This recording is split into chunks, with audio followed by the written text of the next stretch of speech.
You're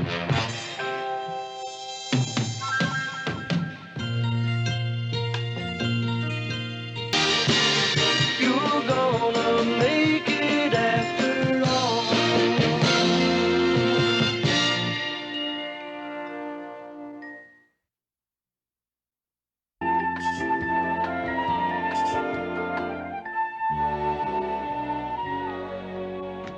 Good morning, Murray. Well, what's good about having to come to work at 8 o'clock in the morning?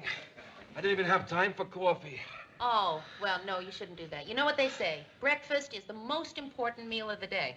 Yeah, because if you're not home by then, your wife gets very suspicious. Well, what do you want? It's 8 o'clock in the morning. Boy, Lou's got some nerve calling a meeting this early. What's it all about? We don't know. No time to read the newspaper. How am I supposed to know what's going on in the world? It's all right, Ted. Mary Worth has decided to adopt the baby herself. Will you look at this? I was so sleepy getting dressed, I put on one brown sock and one blue sock. Well, I wouldn't worry about it, Ted. You probably have another pair just like them at home. Well, what do you want? It's 8 in the morning. That's funny. Morning. Okay, meeting. Everyone in my office. Oh, say, Lou, wait a second. Look, look at this. I got one brown sock and one blue sock. But I'm not worried. You know why I'm not worried? Go ahead, ask me why I'm not worried. Why aren't you worried? Because each of these socks is from a pair of socks, and I've got one like each of them back home. Mary's joke. All right, everybody listen. What I have to say is pretty important. Lou. And I'd rather say it first. Then if you have Lou. any questions, we go. What is it, Ted? Lou, these donuts you brought, they're 4 plain and only 2 jelly. Who wants the jelly? And it doesn't. Okay, we'll do it this way. Producer gets plain. Ted. Producer gets jelly. We'll go by rank. Settle that later, Ted. Settle it later. This is important. All right. For the past 3 years, our ratings have been week in and week out absolutely terrible. But lately, they've started to slip. What are you implying, Lou? That I'm going downhill, that I'm getting slipshod, that I'm losing my touch? I mean, if that's what you mean, why don't you come right out and say it? You've gone downhill, you've gotten slipshod, and you've lost the touch. Come on, Lou, be serious. Mr. Grant, don't you think there's a little too much emphasis placed on ratings anyway? Yeah, who cares if our ratings go down a few points? Right, as long as the people keep watching. The sponsor cares. To a station our size, a single rating point could mean as much as $125,000 in added revenue. Wow, $125,000. So naturally, we've got to do something to improve our rating. I'll say. $250,000.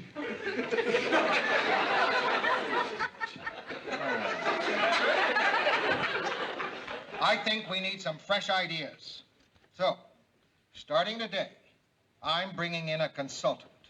His title will be Program Coordinator. And it'll be his job to see if he can find out what our problems are and solve them. I expect that you'll give him your full cooperation. Any questions? Lou, Ted. the next time you have a meeting, could you order all jellies? That's all. Mary, would you stay for a second? Sure. You're probably wondering, what with bringing in this program coordinator, what the chain of command will be around here. Well, yeah, Mr. Grant, it's only human for me to wonder, what his authority will be in relation to my, authority. Will I be giving orders to him, or will he be giving orders to me? That's what I wanted to talk to you about. There aren't going to be any orders around here. He's only here to make suggestions, and he's going to make them to everybody. He's going to make them to Murray. He's going to make them to you. He's even going to make them to me. Okay, I see. The only difference is I don't have to take them.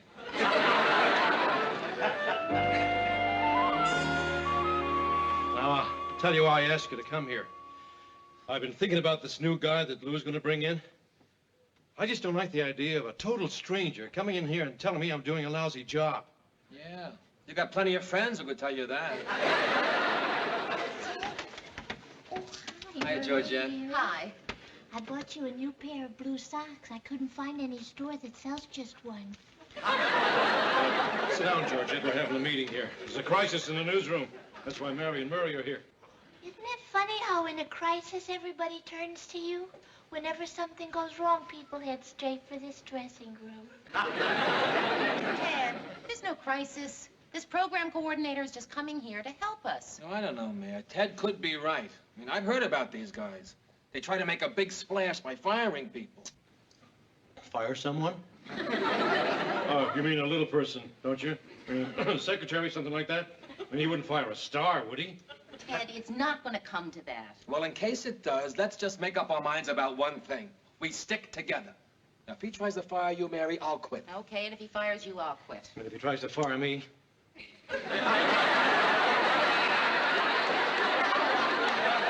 Come on, guys, if he fires me? I'll give you a reference. Ted, he is not coming here to fire anyone. He's coming here to help us raise the ratings. And that's a tough job. So I think the least we can do is be nice to him and cooperate. Well, all right, I'll be nice to him, and I'll cooperate. But I'll tell you one thing, I'm not afraid of him. And I'm not going to kowtow to him in no way, shape, or form. Even if he can't fire me. Come in. So, here you all are. Everybody, I want you to meet our new program coordinator, Bob Larson. Bob, this is Ted Baxter, Murray Slaughter, Mary Richards, and this is Georgette Franklin, Ted's girlfriend. But if you want to take her out sometime, it's okay with me.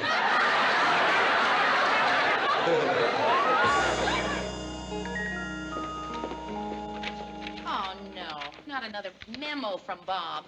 This must be the 10th one this week. Yeah, I've had 10 today. What's the latest? He wants me to order more memo pads. Mary, I am getting fed up with someone 2 years out of journalism school telling me how to improve my copy. Keep sentences short and snappy. No more humorous fillers. We drop humorous fillers the day I find a wedding between two 80-year-old nudists. Murray, how long can it last? I give it till the first frost. Oh, you mean him? Well, as far as I'm concerned, it's gone on too long already. Oh, Mary, I've just been looking over your rundown for tonight, and I think we should lose this story about student riots in India. Lose it? But, Bob, that's our opening story. No, I want you to open with this film of an actual purse snatching on 4th Street. You think a purse snatching is more important than a riot? If it happens in St. Paul, yes. You see, our audience doesn't care about a bunch of students rioting in India. But there are 2 million of them. And that's just the sophomore class. Mary, I know it isn't easy for you to accept criticism from someone who's probably 10 years younger than you. But what I'm doing is based on pretty solid research. Well, Bob, in the first place, not that it's important, but I doubt that you're 10 years younger than I am. I'm 24. And in the second place, what research? Viewer research. You see, we've found that people who watch local shows want local news. Trust me. Lead with the purse snatcher. Lou? Boy, am I steamed. Did you see this memo that I got? Ted, don't take so many long pauses between news items. Who does he think he is telling me how to do the news? You don't think my pauses are too long, do you? Of course not, Ted. I think your pauses are the best part of the show. Thanks, Mur. Oh, you're getting them too, eh?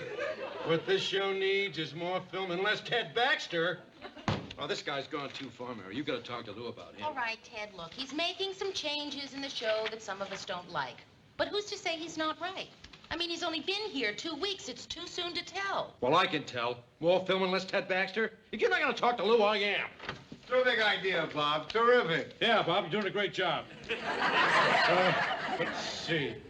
Where did I put that? I was in the, in here. Oh, Mary, one other thing. Those little poems the weatherman's been doing at the end of the forecast, let's lose them. Oh, Bob, those little poems are his favorite part of the show. He spends all day writing those poems. He spends all day writing, cover up, put on galoshes, the storm tomorrow will make you nauseous.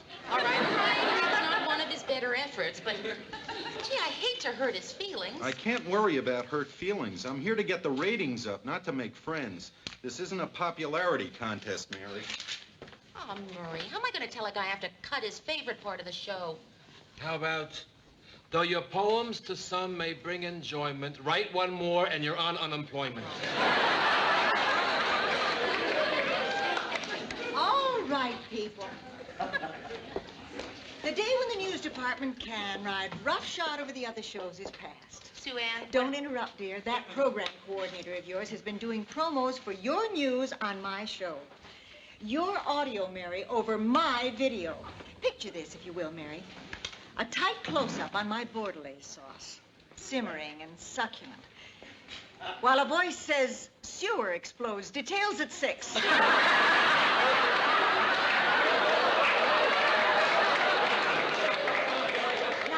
That just isn't fair, Mary. Why should you be using my show to help your show? Well, Bob says that the ratings of a news show directly affect the ratings of other shows around it.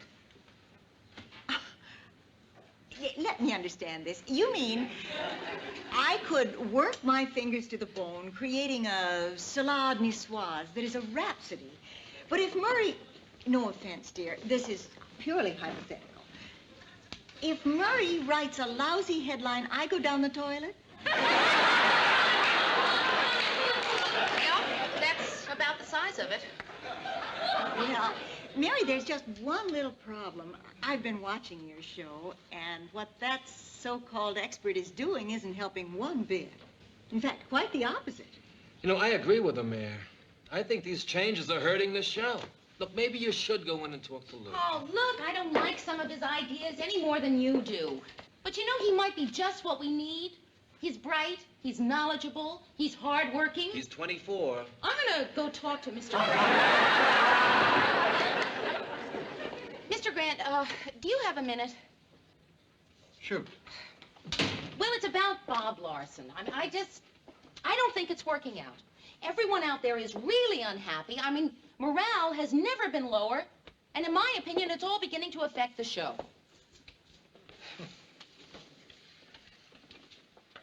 Mary, how would you feel if I told you that our ratings for the past 2 weeks had gone up an entire point? Our ratings went up an entire point. I didn't say that. I said, how would you feel if I told you they'd gone up an entire point? Well, I guess I'd feel a little foolish. Just a little foolish? Did the ratings really go up? I didn't say that. I said, if they went up an entire point. Well, I guess I'd feel very foolish. I see. Very foolish. That's how you'd feel if I told you the ratings had gone up a point. They went up, didn't they? I didn't say that. I just said, how would you feel if I told you they had gone up? All right, Mr. Grant, I would feel extremely foolish. I would feel foolish. I would feel dumb, ridiculous, and, yes, silly. The ratings went up a point, Mary.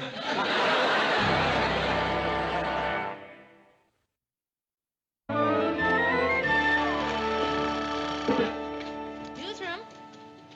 Well, thank you very much. It's always very nice to hear that from our viewers. Goodbye. That's better. Short and snappy. You know something, Murray? I still might not agree with some of Bob's ideas, but boy, it sure feels good to be a winner. You can say that again. You know, yesterday I opened a charge account, and for the first time when the girl asked me where I worked, I didn't mumble. I know what you mean. Yeah, for the past 2 mornings, I've been leaving the house humming. Marie thinks I'm fooling around. Have you guys seen this review? A new Ted Baxter, more restrained and likable, anchors with a well-paced delivery. Hey, that's quite an improvement. I'll say, this guy used to be a rotten critic. You know, I have to hand it to Bob. He knows what he's doing. He's really helped us a lot. He really has, and he's worked awfully hard, too. You know, I wish we could come up with some really nice way to say thank you. Wait a minute. I think I've got it. How about thank you? Yeah, that's not what I had in mind. I mean, let's face it, ever since Bob got here, the atmosphere has been less than friendly, right? And maybe that's our fault, too. Maybe if we'd been a little warmer to him, he'd be a little warmer to us. Why don't we all take him out to dinner? Or I could have a party for him at my place. A party? Yeah, you know, make him feel like one of the family. We do it all the time. Like, remember? We gave that picnic for the all-night mop lady. And remember 2 years ago you collected $1 from everyone for the mail boy's birthday? Oh, which reminds me, Ted. You'll get it, you'll get it. Oh, Mr. Grant, I was thinking of having a party for Bob Larson at my place. You know, a sort of combined congratulations and welcome party. Sort of make him feel like one of the team. What do you think? Well, in the war, we found that a unit who had been through battle felt closer. There's something about shared suffering that brings men together. Yeah. I think one of your parties might do it, Mary.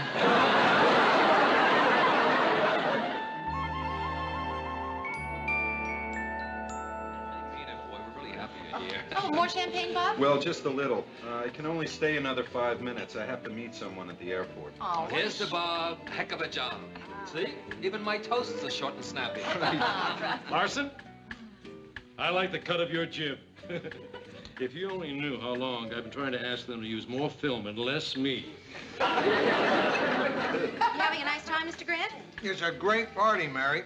The champagne, the hors d'oeuvres, the buffet, just great. Oh, yeah, it was really a terrific idea. Well, thank you. Hey, how much am I paying you? $2.25 a week. That's all? That's it. Well, Mary, you know something? What? I think it's great that you can throw a party like this on that kind of salary.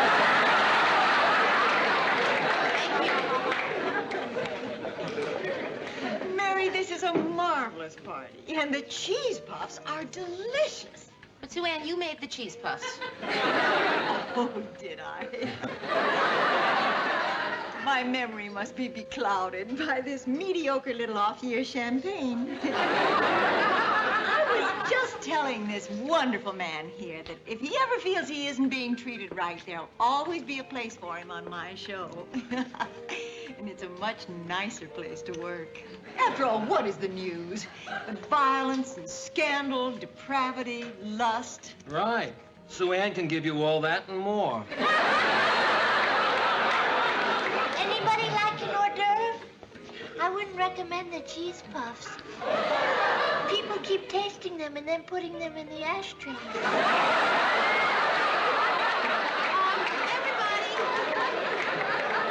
Everyone, listen, Bob has to leave, so I thought now would be a good time to propose a toast. So, Bob, come on up here. To a young man who has done such a great job for us in the short time that he's been with us, and who, I'm just sure, in the next few months is going to keep doing a great job until WJM is #1. Right. Thank you very much. I have a real lump in my throat. That's probably the cheese puffs.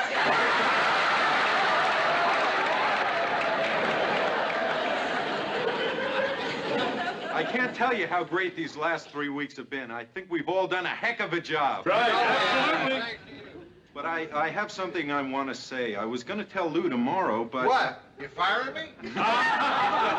No, but I think in view of what's been said here tonight that I should say it now. This will be my last week here. I've decided to leave WJM. But I want you to know it's been terrific working with you. Really. Well, I got to run. I'll talk to you tomorrow, Lou. Great party, Mary. Thanks again. Leaving? I don't understand. Don't worry. He's not leaving. Take my word for it. He'll be back. What makes you so sure? I parked right behind him in the driveway.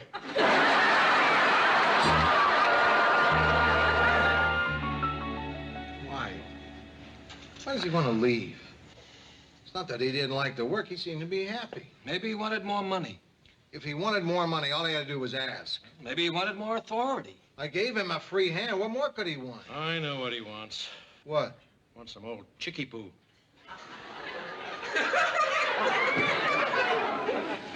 What's that?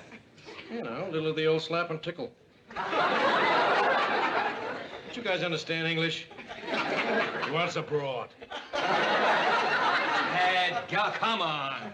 Listen, a young single guy alone in an unfriendly city. You saw the way his eyes lit up when Mary kissed him at the party? Oh, reminds me, Lou. If you want that guy to stay, Mary is the bait we're looking for. That's the most disgusting idea I ever heard. Ted, are you seriously suggesting that we It's use for the Mary... good of the show, isn't it? If I were a woman, I'd do it. Ted, shut up. All I'm saying is it won't hurt to ask her. Hi. Hi. Did I interrupt something? No. Won't hurt to ask her what? Nothing. Yeah, we were just talking about Bob Larson. Trying to figure out how to change his mind. And I had a great idea. Mary doesn't want to hear it, Ted. Sure she does. Forgive me for speaking frankly, Mary, but we're all adults here, and I'm not going to mince any words. Mary, I want you to make nice nights with Bob Larson. What? No. Give yourself to him. Are you out of your mind? Why not? Ted, that's enough. Nobody's giving themselves to anybody. I don't know. Maybe we can give Ted to the Salvation Army. All right. Forget it. Women. Asking for one lousy little favor and... Morning. Hi, Bob. So much for small talk. Why are you quitting? Well, I just figure my work here is over. What do you mean over? We got the ratings up 1 point. Let's keep going. Let's get them higher. Well, frankly, with the budget you have and the facilities and the personnel, I don't think it's possible. Are you telling us this is as good as we can get? Well, I'm afraid so. I mean, this is a nice, friendly little station. But I've done all I can here. And I just feel I'm ready to move on to bigger things, you know? Well, best of luck to you all. So, guess that's that. As good as we can get. Nice, friendly little station. Hold it. Wait a second. All right. Maybe this is as good as we get. And maybe our ratings won't get any higher. And maybe the other stations are better than we are. And maybe Ted isn't the best anchor man in town. And maybe Murray isn't the best news writer. And maybe I'm not the best producer. Lou, you're coming to a butt pretty soon, aren't you? Thought I was. Now I can't remember it. All right. You want to know what the butt is? I'll tell you what the butt is. The butt is, and it's a heck of a butt, too. The butt is, what's wrong with being a nice, friendly little station? Huh? A station where ratings aren't the most important things. A station where people care about each other and respect each other's feelings and really like each other. Okay, look. What if I told you that the station manager just informed me that we got a letter from Eric Severide saying that he was in Minneapolis 3 weeks ago. Now, that's before Mr. Larson got here. That he had seen our show and thought it was the best written, best announced, and best produced show he had ever seen locally. Eric Severide? Severide. And that was before Larson got here. Right. Murray, I'm going to treat you to a jelly donut. No, the treat's on me, Ted. Best news writer in town. Best announcer. Newscaster. The station manager got a letter from Eric Severide? I didn't say that. I said, what if?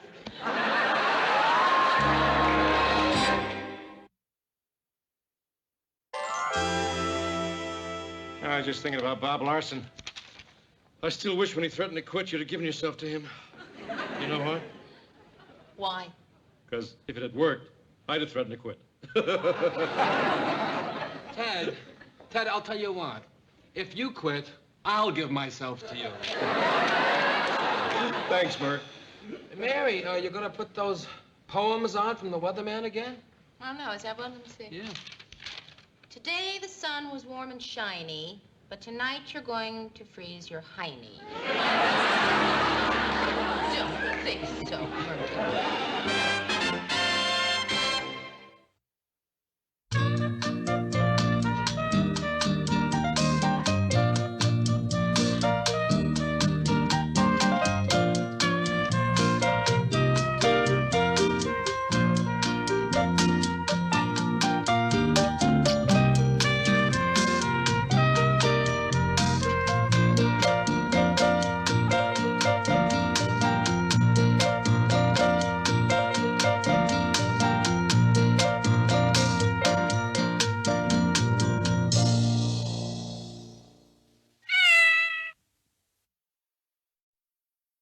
You're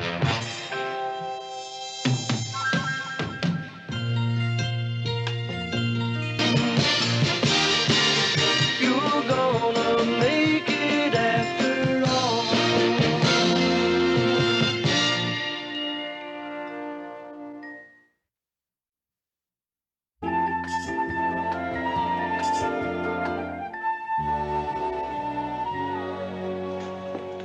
Here you are, Mr. Grant. Thanks, Mary. Well, 1,000 news shows we've done together. Right.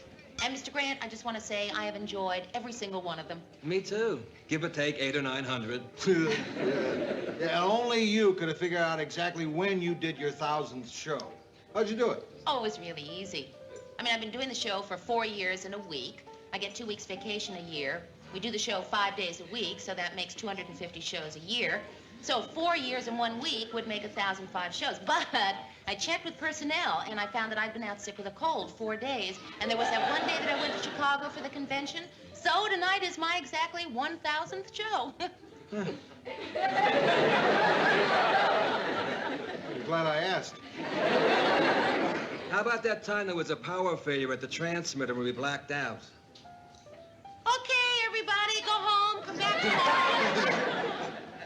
Knock, knock, Mary. Oh, Ted, come on in. Knock, knock. I'd knock on the door, except it was open. I had to say, knock, knock. Right. Come on in. Knock, knock, Lou. Door's open. I didn't want to walk in without knocking. I don't know what's gotten into Ted tonight. He's just full of oil and vinegar. Mary, this is my friend Judith Chandler. Judith, this is Murray Richards. Hi, Judith. Hi, Mary. It's nice of you to have me. Oh, Happy 1,000. oh, well, actually, it's my 999th. Oh, I understand. I lie about my age, too. Come on, Judy. I'll buy you a drink. Oh, how nice. Thank you. Excuse me. You know, she was just divorced, and I thought it would be a good chance for her to meet people.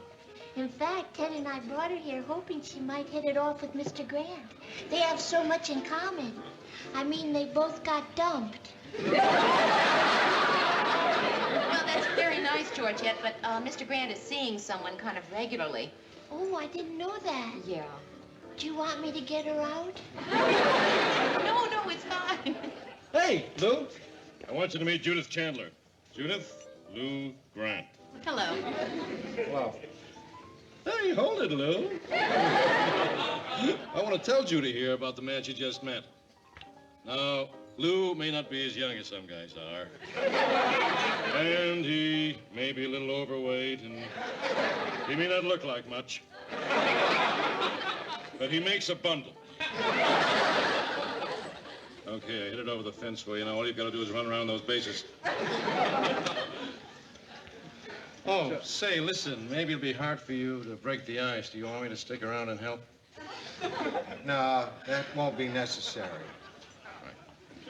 So, what do you do for a living?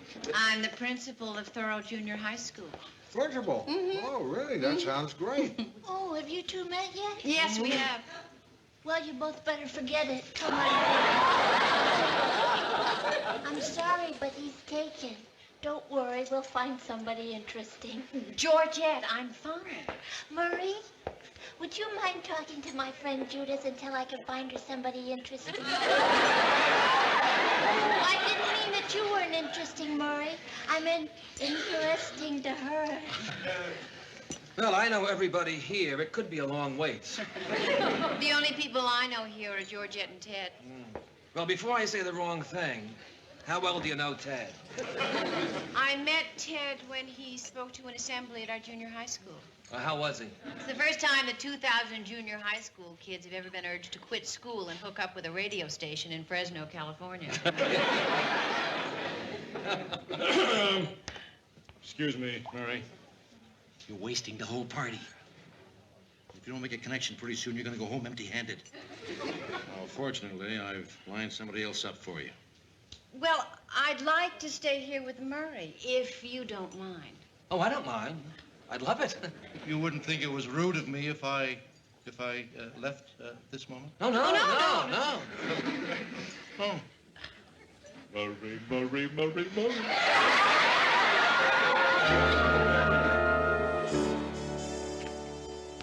So, Mr. Grant, how'd you enjoy my party last night? Not so hot. Well, that's the most you've ever enjoyed one of my parties. You'll never guess who really got my goat last night. Ted.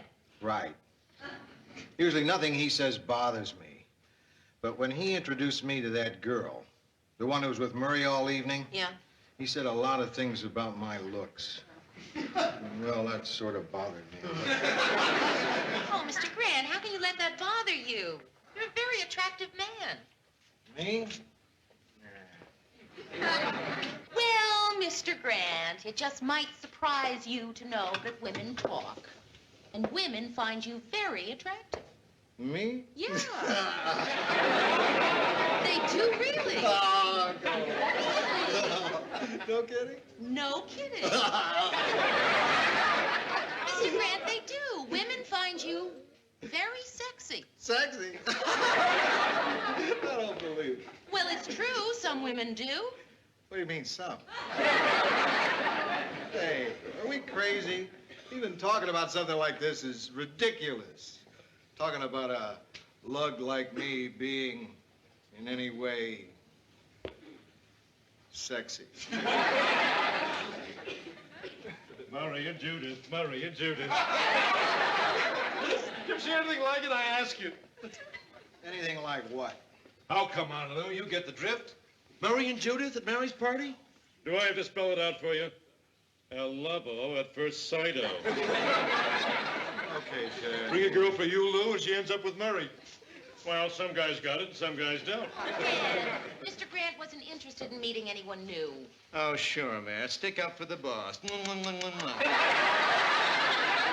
Judith and Murray were simply talking. There is nothing going on. Oh, sure. And it don't rain in Indianapolis in the summertime. Morning. Morning. Good morning. Now, come on, Murr.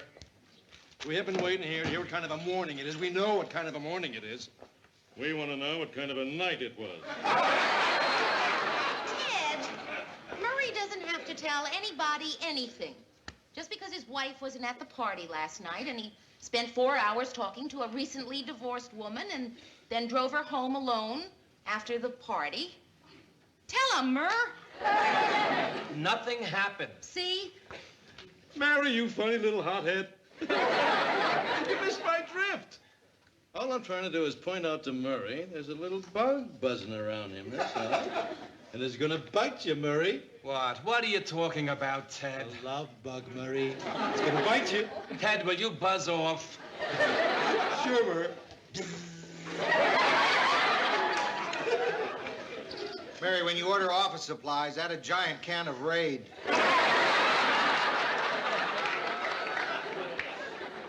It's incredible. I talked to a woman at a party. I simply had a conversation with a woman at a party. Oh, come on, Murray. You know Ted. He blows things up way out of proportion. She has this piano she wants to sell. I'm interested in buying a piano.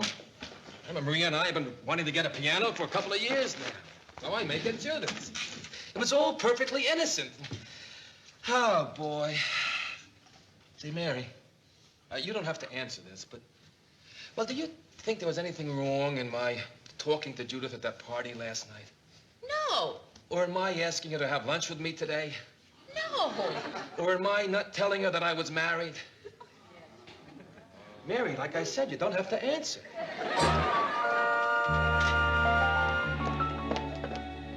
Oh, well, I just don't believe it. 4:30 and Murray is still not back from lunch. Doesn't he know we have a show to get on the air? You know, it's fascinating. Here in Minneapolis, St. Paul, it's 4:30, and we're hard at work. In New York, it's the cocktail hour. The lights are beginning to twinkle in the great wide way. And in London, smartly dressed theatergoers are strolling down the Strand for a late supper at the Savoy. And in Tokyo, it's tomorrow. Actually, tomorrow. Do you realize there are people alive here in Minneapolis who are already dead in Tokyo? Hello, people of the newsroom. Murray, you know it's 4:30 in the afternoon? Oh, Lou, don't be so upset. Murray, news came in over the wire while you were out. You weren't here to get it. What, news stories? Yeah, news stories. Oh, Lou, there will always be news stories. Oh, really? Sure. What's one or two news stories? News stories come and go. I mean, something is happening all the time. What the hell, Lou? Boy, if this isn't Take the Ever-Loving Cake. Boy, I've heard everything. Comes in here cursing like a sailor. Your job's in trouble, boy, deep trouble.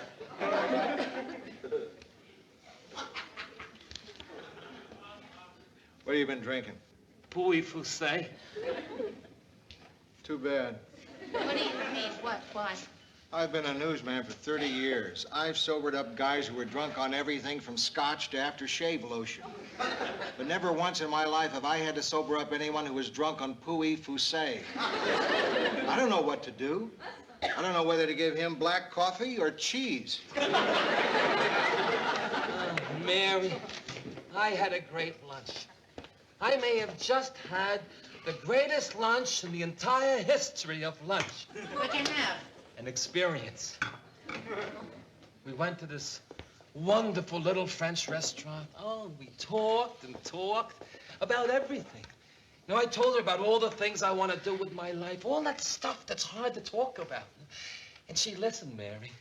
She listened. She thinks I'm cute. You know, the last time anybody said I was cute, I was. Listen, you know that you're my very dear friend. Yeah? But Marie is my friend, too. And I just hate to see this thing with you and Judith turn into a cheap affair. Hey, you think it could?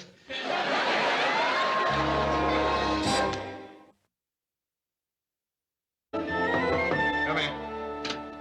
Lou, you got a second? Sure. Oh, look, I'm sorry about this afternoon. Oh, hey, these things happen. I've gotten spots like that plenty of times myself. Look, I got a problem, Lou.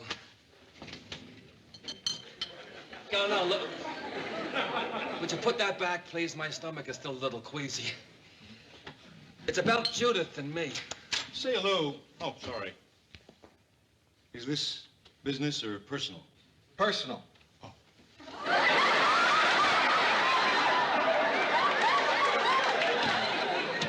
Guy talk, eh? After hours guy talk? That kind of getting closer together kind of talk? I can dig it. So, what are we rapping about? Murray's love life? Ted, there is no love life.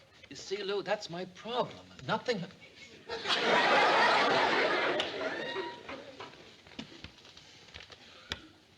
Nothing's happened. And I really don't want anything to happen. But, well, strangely enough, I keep feeling I'm missing something.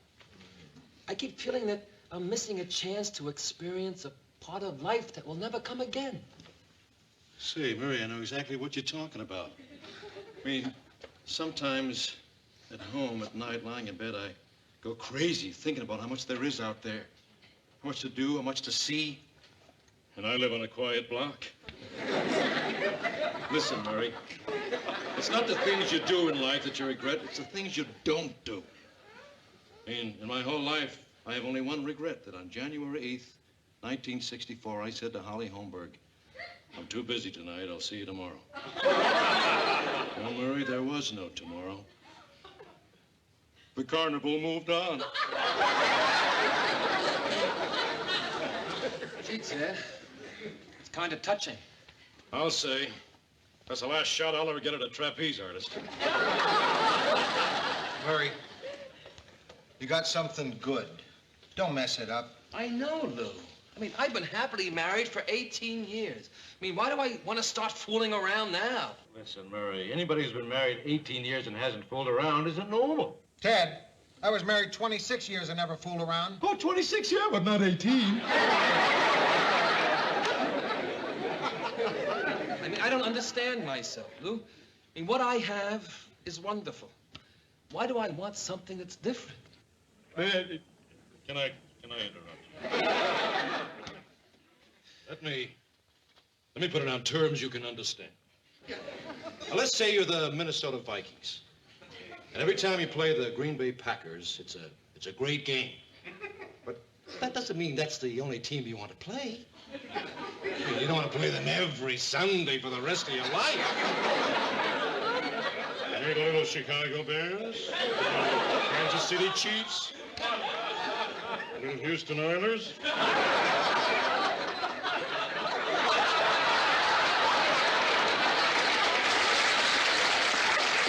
I get your point, Ted. You not only made your point, you've listed the entire schedule of the Vikings away games. You gonna see her again? No, that's the thing. She invited me up to her apartment tonight. Her apartment? Her apartment? Well, end of discussion. Look, she wants to sell me her piano. A piano? In her apartment after hours after work? End of discussion. Look, I need a piano. Mary, take it from me. You don't want to play the piano. You want to play the Houston Oilers.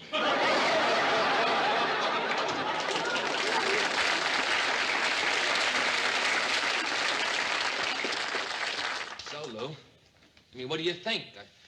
Shall I go to her apartment or not? No. That's it? You want a debate? Go to William Buckley. You want an answer? I gave you one. Okay. Well, I better get going. I told Marie I'd be home at 11. Already, it's 7:15. Going there anyway, huh? Yeah. All right.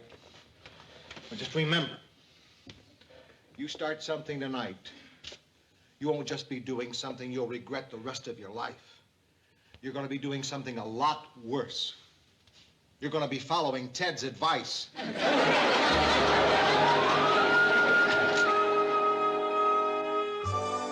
I'm sorry to bother you, Mary, but when Ted called, I got so upset. He said Murray is having Judith on the side. Oh, no. No, Murray and Judith had lunch. I feel so guilty. I was the one that introduced them. I'll never be able to look Murray's wife in the face again. Gee, I didn't know that you even knew Murray. I don't, and now I never will. Georgette, nothing's going to happen. Murray's just going through a stage. He's wondering if women find him attractive. Why doesn't he just do what Ted does? Stop them and ask them. Hiya, Mare. Murr. Oh, hi, Georgette. Hi. This is some coffee. Hey, Murray, has anyone ever told you you're an attractive man? Because you are, you know, you're a very attractive man. Nice. That ought to do it. Mare, you said I could talk to you any time. Yeah, right. Oh, look, do you have the time? 10 to 9? Oh, I thought it was a little slow. I want to be home by 11. Oh. Yeah. See, I'm gonna stop at Judith's apartment and look at her piano on the way home. Uh-huh. So what do you think? Hey, Murr, don't do this to me. Why? I think you want some kind of permission, and you're just not going to get it. Coffee will be ready in a minute. Although why an attractive man like you needs coffee is beyond me. Oh, I know what I have to ask you. Have either one of you seen this thing? I did. Yeah, oh, what's it about? It's wonderful. Paul Newman and Robert Redford. No, the plot. Just describe the plot. Well, they're sort of con men. Con man, right. Hey, Murr, why do you want her to describe the plot when it's playing right down the street and you could be sitting there Oh, Murray. I don't understand why you said, oh, Murray. Just because he wants to know the plot of a movie in case somebody should ask him? Oh, Mary. Everybody's finding out about me, and I haven't even done anything yet. Excuse me, I'm going to the kitchen. I don't think you want to discuss this in mixed company. Mary, don't you see? I mean, I gotta go there tonight to find out what I'm gonna do when I get there. Hey, Murr, look, you and I have known each other a long time, right? For a long time. And we respect each other. We respect each other. And you know I'm not the kind of person to butt in. Oh, never. You never butt in. And I don't go in for little psychological insights into people. You know I never do that, right? I know. Good. Until now. Check. Murray, it is just, I don't think you want to go to see Judith at all. It's so clear. I mean, it's just so really clear that if you wanted to see Judith, you would not be standing here chatting with me at 9 o'clock. 9 o'clock? It's 9 o'clock? Look, I'll see you, Mayor. Where's Murray going in such a hurry? He's gonna buy a piano. There must be some sale.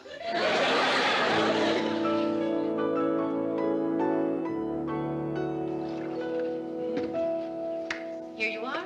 Oh, thank you. Thank you very much. You're welcome. You're welcome very much. Well, I see that's the piano, I suppose, hmm? No, that's a copy. I keep the real one in my safe. Hey, this is fun. It looks like a great piano. Why don't I just go over and give it a dry run? Hmm? It's been in my family for years. I learned my first Chopin nocturne on this piano, my first Bach prelude, my first Beethoven sonata.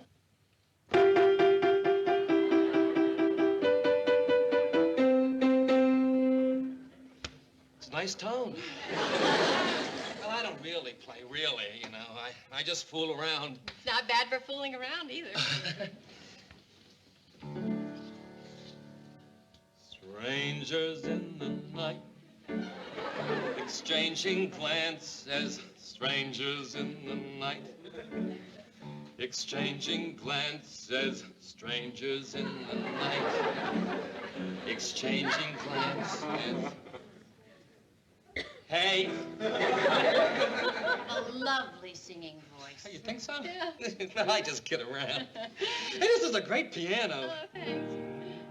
Strangers in the night, exchanging glances, strangers in the night, exchanging glances, strangers in the night.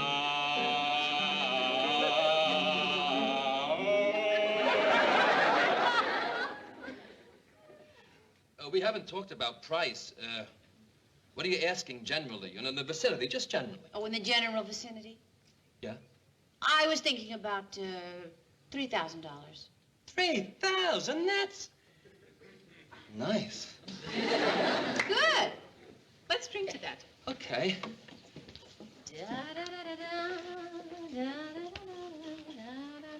Oh, that's funny. You get sparks from the rug. Maybe it's not the rug. Oh, no.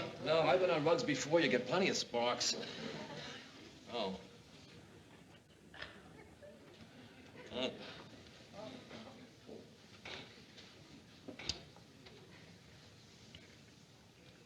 Judith?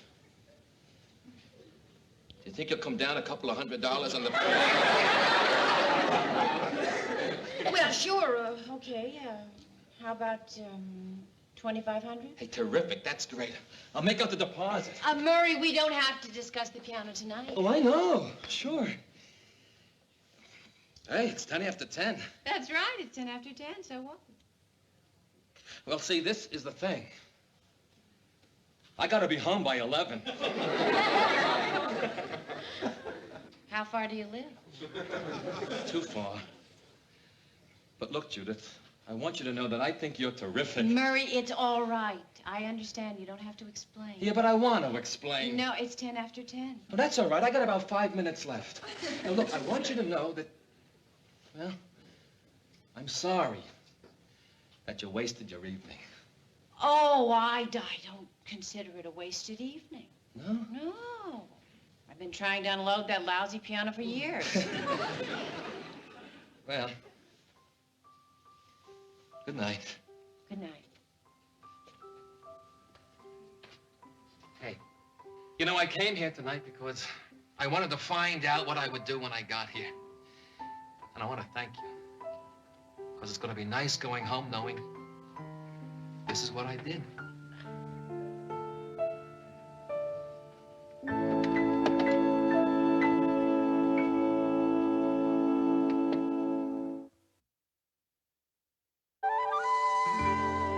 That's it, Mayor. That's all that happened. Oh, Murray, I'm glad everything worked out. But listen, you don't have to come all the way over here to tell me. No, that's okay, Mary. It's only 11:15. So everything's fine, huh? Yeah, everything's fine. I just have one little problem. What's that?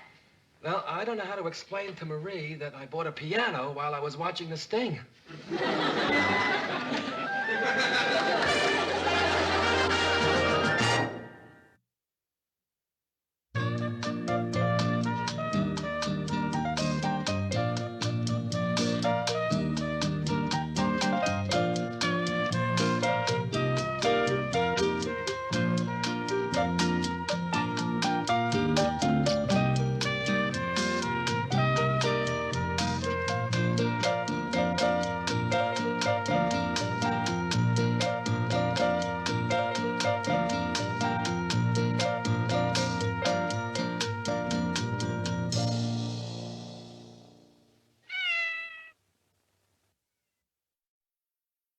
You're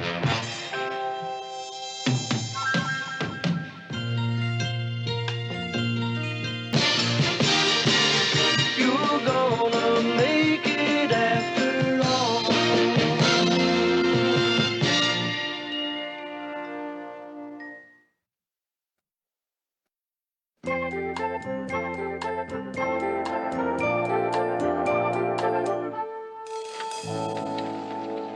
Boy, Lou was right. Shopping for wedding presents on a Saturday afternoon is slow torture.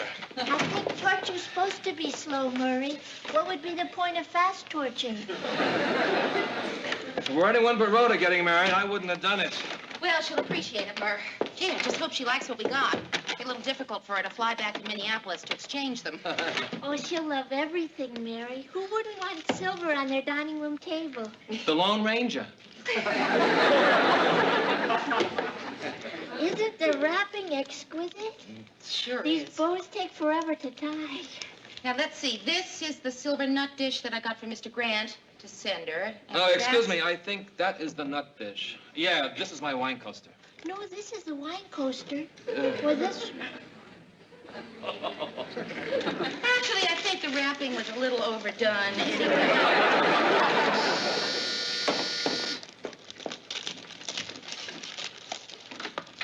Hi. Hello, Mary Richards? Yes? I'm Gloria Munson. Carla Munson's little baby sister. Carla Munson's little sister. Well. I was like 100 years behind you at Roseburg High. Roseburg High, right. Carla Munson. She told me to look you up when I got to Minneapolis. Oh, well, and I'm glad you did. Come on in. Thank you. I'd like you to meet Georgette Franklin and Murray Slaughter. This is Gloria Munson. She was 100 years behind me in school. Gloria. Sit down. Thank you. I didn't mean to interrupt anything. Did you just have a birthday or something? Oh, no, they're wedding presents for a friend who's getting married. Ah, half my class is already married. I'm like the old maid, you know. Right. Carla Munson. How is she? Oh, exactly the same. Good. Listen, I gotta get home. Thanks for the help, man. Yeah, thank you. Hey, when is Rhoda getting married? 2 weeks. Oh, perfect. Georgette might just have those presents rewrapped by then. Nice seeing you, Gloria. Nice meeting you too, Mr. Slaughter. You know who else told me about you? Mrs. Northshield. My old English teacher. Right. Oh, my. Your biggest fan at Roseburg High. Mary Richards this and Mary well. Richards that. She never stopped talking about you. How is she? Dead.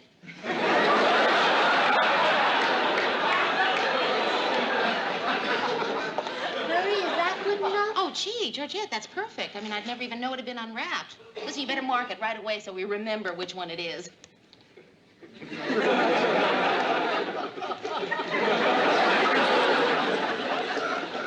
Would you like a cup of coffee? Oh, no, thanks. I can't stay. Mary, I didn't mean to bother you at home. I just wanted to ask you about your work.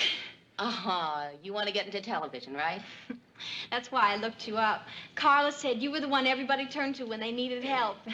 And I really need help. Well, Gloria, I'd love to help, but there just aren't any jobs open at WJM right now. I know. There are no jobs open anywhere. Well, I tell you what. Why don't you at least come in Monday, and I'll show you around anyway. Oh, would you do that? Sure. Oh, wow. Oh, just to see the inside of a TV station would be such a kick. Well, shall I call you or what? No, I tell you, why don't you just come in about 11? How's that? Oh, fine. Oh, gee, thanks, Mary. Oh, goodbye, Miss Franklin. Bye.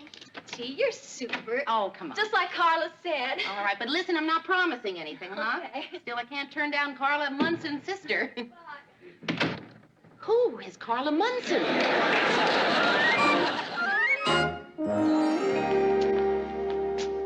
Say, I forgot to ask you, Mary, what did I get Rhoda? Oh, a beautiful silver nut dish. A nut dish? Yeah. You mean like on a bar with peanuts, that kind of nut dish? And a guy on the next stool says, how about shoving that down this way, Max, so somebody else can have a few, that kind of nut dish? Not exactly. No, this is a beautiful silver dish with a tiny, delicate engraving of a leaf on one side. Very delicate. Yeah. Well, the one on my bar is nicer. It has a picture of Mr. Peanut.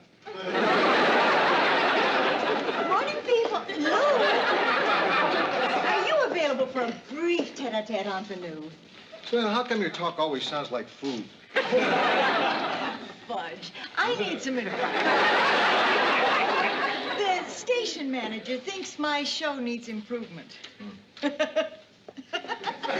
knew you'd all laugh when I told you. Lou, how do I get him off my back? Station manager, huh? Well, I know Ed Schroeder pretty well. He's always had a weakness for the ladies. If I were you, Sue Ann, well, you don't want to hear my suggestion.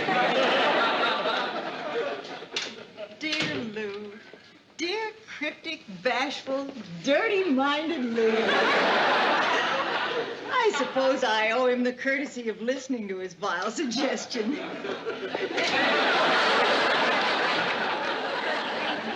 Hi, guys. What do you think of the cleft in my chin? I noticed it was washing out under the studio light, so I darkened it with a ballpoint pen. Looks like your face has a little blue belly button. Hi, Mary. Hi, Mr. Sloan. Hi, Gloria. Am I too early? No, not at all. Gloria, this is Ted Baxter. Ted Baxter. I watch you every night. How come there's ink on your chin? He had squid for breakfast. Who is this charming child? This is Gloria Munson. She'd like to get into television. Well, you've come to the right place, Gloria. Well, Ted, actually, I already told her that we have no job openings. All I want is a chance. Well, I might be able to pull a few strings. I'll do the lowest kind of unskilled work. Watch it, Ted. Competition.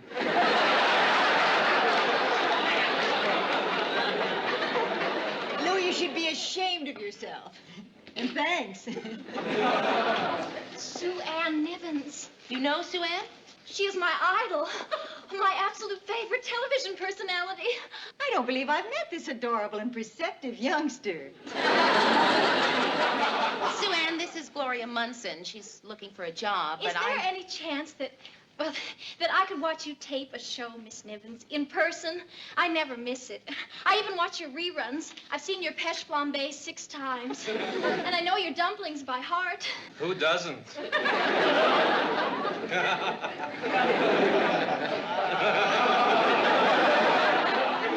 Oh, Murray.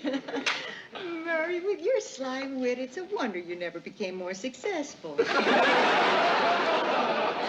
Nivens. Oh, call me Sue Ann.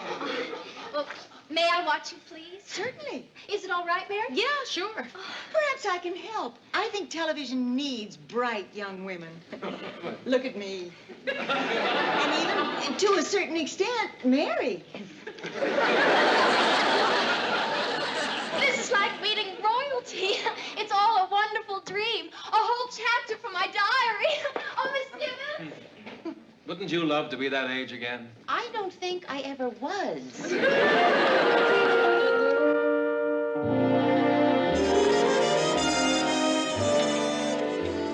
Okay, Gloria, that's it for now. Okay, thanks, Mr. Wilson. Camera's back at 2 o'clock. Gloria, hi. Sue Ann told me she'd give you a job as her stand-in. That's terrific.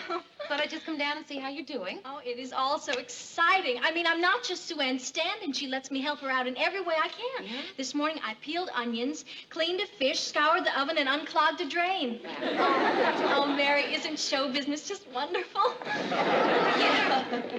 Hi, Mary. Hello, Hi. Mary. Ed, I'd like you to know my new stand-in, Gloria Munson. Gloria, this is Mr. Schroeder, WJM station manager. Hello, Gloria. Oh, it's such an honor to meet you, Mr. Schroeder. Wow, you look so young to have such an important job. Well, I'm not all that young. Ed's been making some more suggestions. Oh, what kind of suggestions? I thought Sue Ann's show was very successful. Oh, yeah, it is, Mary, but you can't rest on yesterday's laurels. The public demands change. You must have found that on your show. Oh, yeah, we try to change the news almost every night. Well, listen, I gotta get going. I just wanted to say I think it's terrific the way things are working out.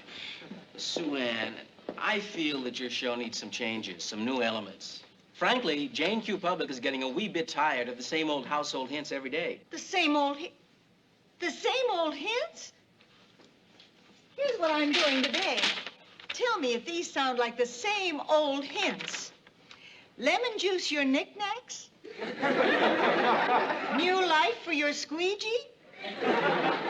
Moisten your suction cups? Kiss soap dish jelly goodbye?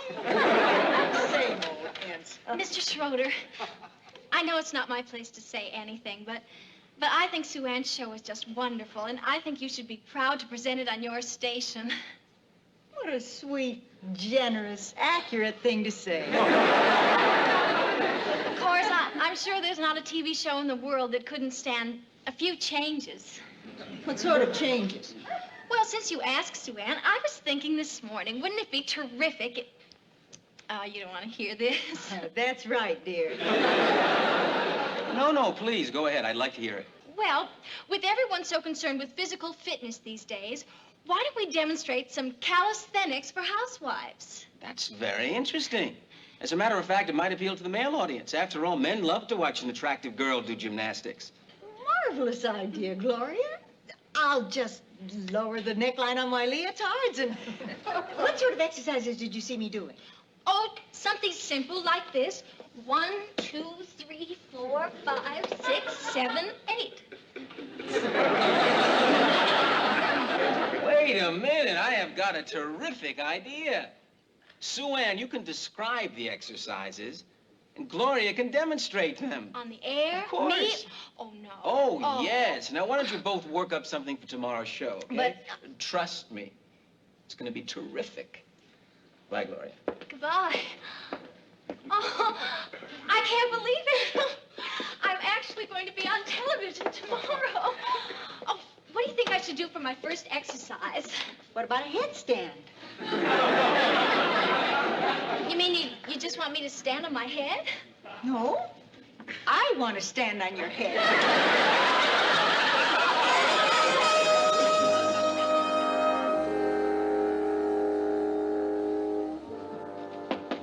Come in. Hi, Sue Ann. Mary. Listen, I can't stay long. Something's come up at the newsroom. What did you want to talk to me about? Mary, did you know the best time to cut a flower is when the bud turns soft? No, I didn't. What did you want to talk to me about? Well, just that Ed Schroeder now feels that that exercise spot works better with Gloria doing the whole thing. Oh, so you mean as well as demonstrating them, she'll be describing them, too? Yes. Did you know a lump of sugar will make your rosebuds open faster? No, I didn't. Sue Ann, why do you keep changing the subject? Because I'm arranging flowers, dear. If I concentrate on these aromatic blooms, I can create a floral fantasy. Whereas if I think about Gloria, I'm apt to rip their smelly little heads off. Sue Ann. Look, I think I understand how you feel. Mary, let me fill you in. 3 days ago, he met her for the first time. The next day, he took her to lunch. Last night, he took her to dinner. Today, he's been calling her repeatedly on the telephone. Aha, so she's sort of become his, protege? Oh, Mary, how well you put things. His protege. I do like that word. Protege. From the French. Meaning your place or mine. Little Miss Muffet is after my job. Oh, come on, Sue Ann, why does that have to follow? All right, so she's dating the program manager. So they become good friends, very good friends, assuming they do. All right, let's say they do. Let's assume that she is doing what you think she's doing. Why does that necessarily mean she's going to get your job? How do you think I got it?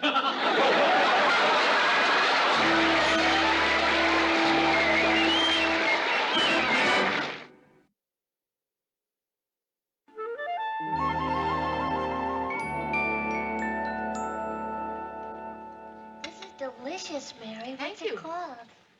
Well, I don't think it has a name. It's just a casserole. It's wonderful. I love chicken and zucchini. Georgette, this doesn't have either chicken or zucchini. I know, but I love them. And I also love this. So this reminded me of them. Gotcha. When are you going to Rhoda's wedding? What reminded you of that? That was a new thought. I leave Friday after work. Either Mr. Grant or Murray will drive me to the airport. If I were you, I'd have them both do it. Just for the company. I'm afraid of flying. I once had a very bad experience in an airplane. What happened? It took off. That's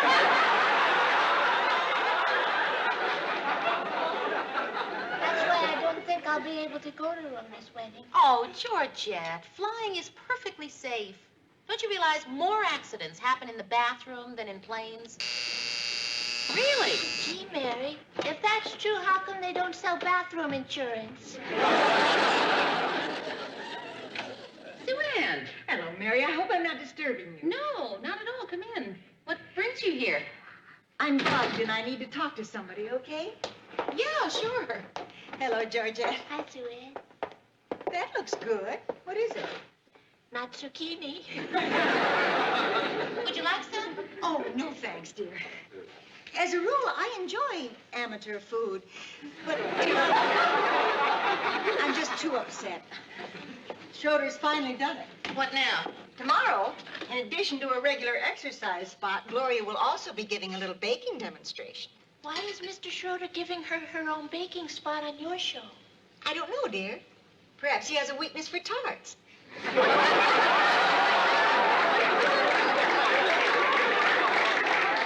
Sue-Ann, have you spoken to Mr. Schroeder? Fat lot of good that would do. I'm out, Mary. Finished. Washed up. Aw, no, Sue-Ann, I don't believe that. She's an inexperienced 23-year-old kid. Come on. Look, personal feelings aside, Ed Schroeder is the station manager, and he's not about to make a star out of someone who's totally incompetent. Of course not. He's the one who hired Ted.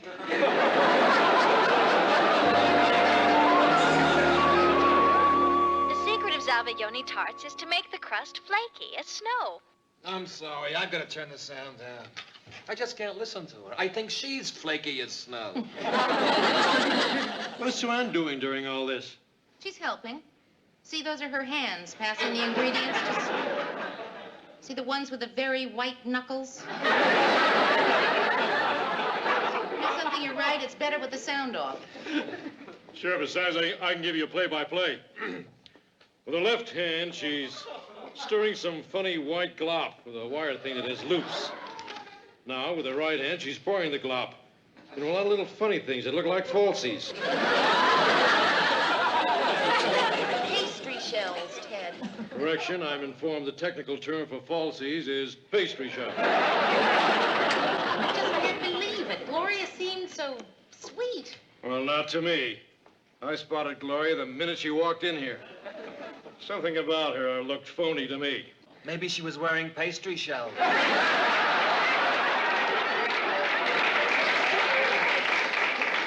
You know what I can't figure out is what that dummy Schroeder sees in her. I mean, I know he's the boss around here, but I saw the show with my own eyes. In my own objective opinion, Gloria was awful. Good. Awfully good. Wasn't she, guys? Wasn't she something, that Gloria? Listen, there's going to be a celebration down on the set, and I want you all to be there. Right behind you, Chief. Have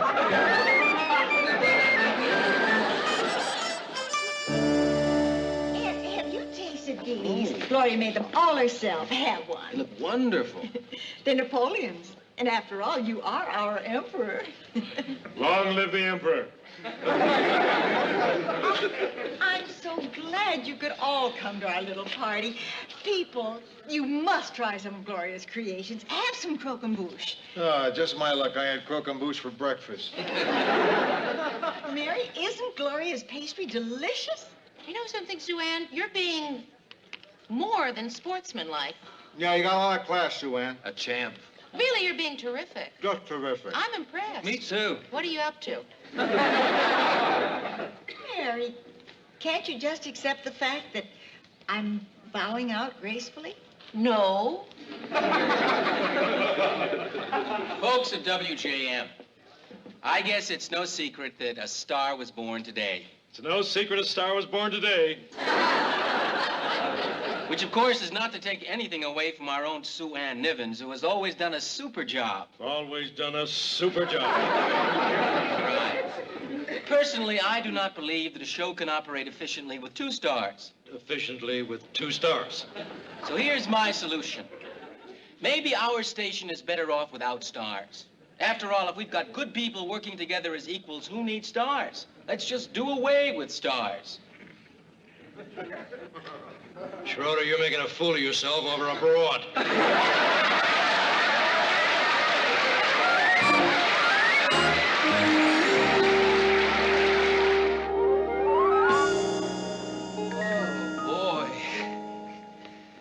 What is it?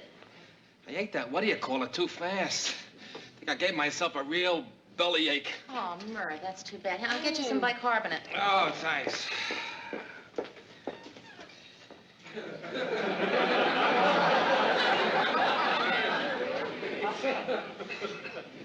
Did you eat that Mogan Bush thing? We all ate different things, Lou. Why? I don't feel so good. Me either.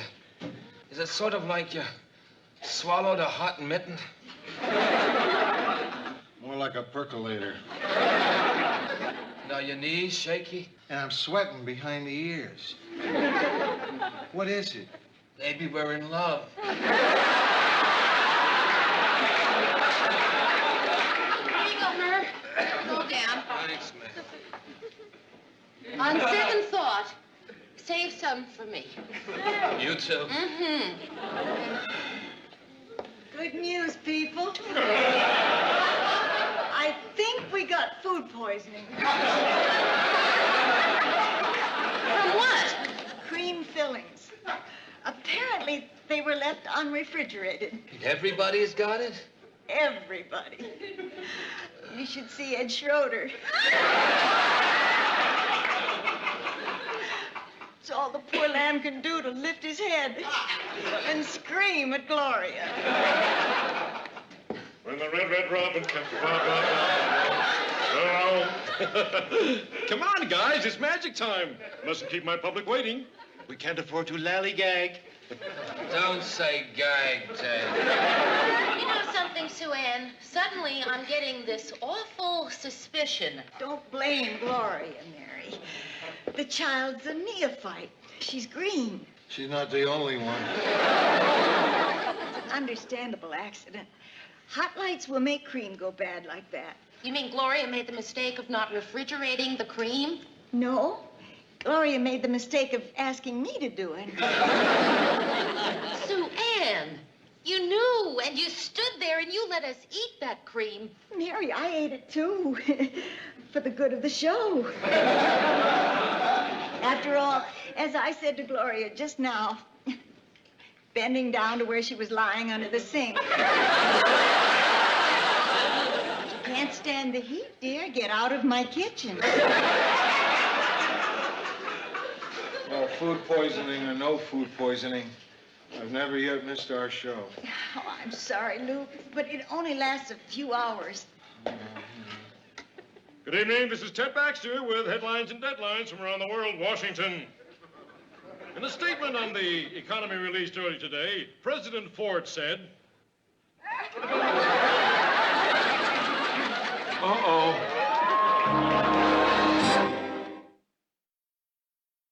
Boy, I love Fridays. I'm even looking forward to the drive to the airport, especially after the way I felt last night. Oh, I know. I mean, suppose that had happened today. I wouldn't have been able to go to New York. I would have missed Rhoda's wedding. Don't worry, if you didn't show up, Rhoda would postpone the wedding. You ready? Yeah, but listen, Mr. Grant, you don't both have to drive me to the airport. I want to go. They got a great bar at the airport. I want to check out their nut dish. Well, Mayor, off to the airport, eh? Yep. Well, have fun in Fun City. Thank you, Ted. I just can't get over having that thing hit me last night right on camera. But if I do say so myself, I think I covered pretty well. I doubt if anyone even knew I was sick. Except for that one time you looked into the camera and yelled, "If there is a doctor within the sound of my voice, please help." Oh, hi, Mary, I see you're off. Yep. Now, you have fun at that wedding. Oh, thanks. And don't forget to kiss all the ushers for me. Sue Ann, you don't kiss the ushers in a wedding. Mary, dear, don't tell me how to have fun at a wedding.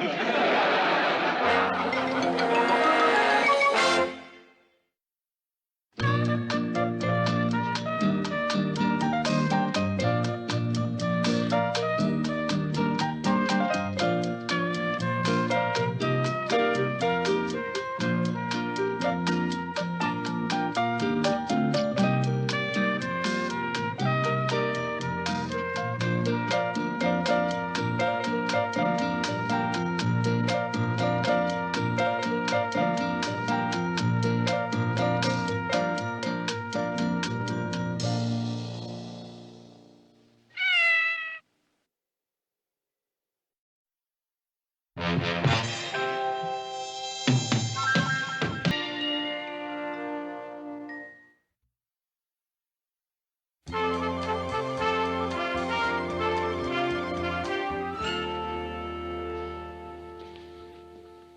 think of anything? No, you? No, I can't think of anything. Me neither. What about... Huh? No, it stinks. Mary, you can't get an idea by being negative. Let's try being positive. Who knows, maybe your idea will be terrific. Okay. What about a documentary on women's changing role? That stinks. I know. Mr. Grant, this is crazy. We finally get the money to do a documentary, and we can't even think of one. All right, I tell you what. Sit down. I'll just throw out a lot of ideas really fast. You know, just anything to get us thinking. Doesn't have to be good. Just anything. Move us into the fresh areas. Just real fast, okay? Okay. Okay.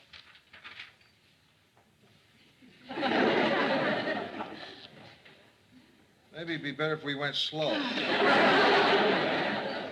tell you what, I cut some magazine articles out a little while ago. Why don't we look through them? Maybe we'll get an idea. Yeah. Oh. Hi. Hi. Hi, Bill. New dress. You like it? Oh, very much. Lou, Huh? you like it? Yeah, I like it. I saw it on the rack and I thought, oh, but it's so glamorous. Do I dare to wear something this glamorous? I mean, I'm not a model or anything. The very idea. I mean, me, a model? Me? A model? What I'm saying is, I am too plain to ever be a model under any circumstances, whatsoever. Well, no, Phil. You could maybe be a model. I don't know. Oh, Mary, you're just saying that. Phyllis, we're working here. What do you want? Well, the ballet opens tonight, and I was wondering if I could possibly borrow some earrings. Well, I don't have any. I hate everything I have. I'm absolutely desperate. All right, just a minute. They're dancing Coppelia tonight. Such a beautiful ballet. As the curtain opens, the bell ringers alight, quickly followed by wildflowers. Phyllis, we are working here. We are working. We are looking for an idea for a documentary. Oh, I have one. Yeah? What about the rising public interest in the supernatural? Hey, you know, Mr. Grant, that's not a bad idea. What do you think? No, that's not too bad. That could be pretty interesting. Oh, thank you. Mary, great. Uh-huh. Don't you have anything a little nicer? No, never mind. My hair will help cover them. Anyway, Mike has never seen them. Mike? Uh-huh. Mike. The guy I go out with. I need them to be nice and tight for when I toss my head back in that way I have.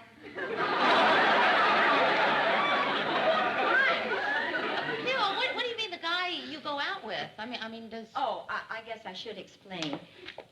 As you know, Lars and I have this perfect marriage based on mutual respect and esteem. There's just one problem. When it comes to culture, Lars is a pinhead. So I've got myself a companion. Really bright, interesting guy. He and I go to the ballet, concerts, and museums together. Lars, of course, totally approves. I see. I know it's a daring new concept, the idea that a man and woman can be just friends.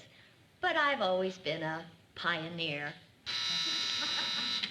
If you'll remember, Mary, Lars and I had the first water pick in the building. Oh, excuse me, I was looking... Mike! Oh, hi, Phyllis. Lars told me you were up here. Oh, Mike, this is my friend Mary Richards. Hello. Mike Tedesca. Mary? Hi. Come in, please. Do we have time to sit and chat? Yeah, sure, we got time. Lou? Huh? This is Mike Tedesca, Lou Grant. Oh, hi, Mike. Lou? So, you like the ballet, huh? I certainly do. Yeah, I never been myself. Well, you should go. Yeah, I've been meaning to. Well, I mean, there's something really beautiful about the way they move. The timing, the coordination, it's like watching a double play from Reese to Robinson to Hodges. Yeah. Yeah. Yeah. That was some team. Billy Cox III? Furillo and Rice? Ah! Isn't it wonderful how Mike manages to relate to everyone at his own level?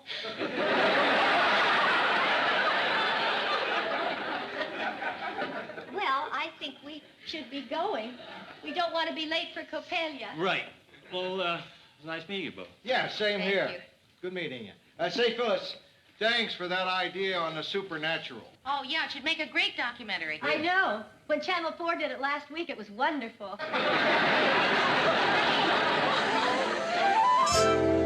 Anyway, Mike seemed like a terrific guy. Oh, I don't mean it that way, Murray. I mean, he just wasn't what I expected, you know? I mean, he really was terrific. Phyllis going out with another man? Why, that's disgusting. A married woman playing around behind her husband's back?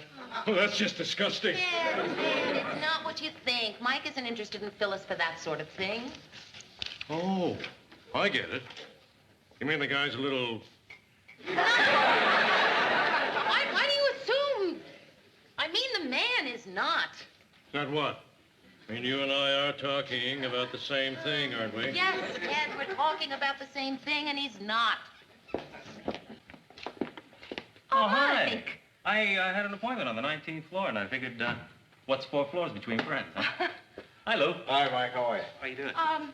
Mike, I'd like you to meet Murray Slaughter and Ted Baxter. This is Mike Tedesca. Hello, Mike. Murray? Nice to meet you. Oh. Oh. Mike, hello. Hello. So, how was the ballet? Oh, it was great. Just great. Ballet, huh? Yeah. What role do you play? Ted, Mike isn't in the ballet. Mike went to the ballet.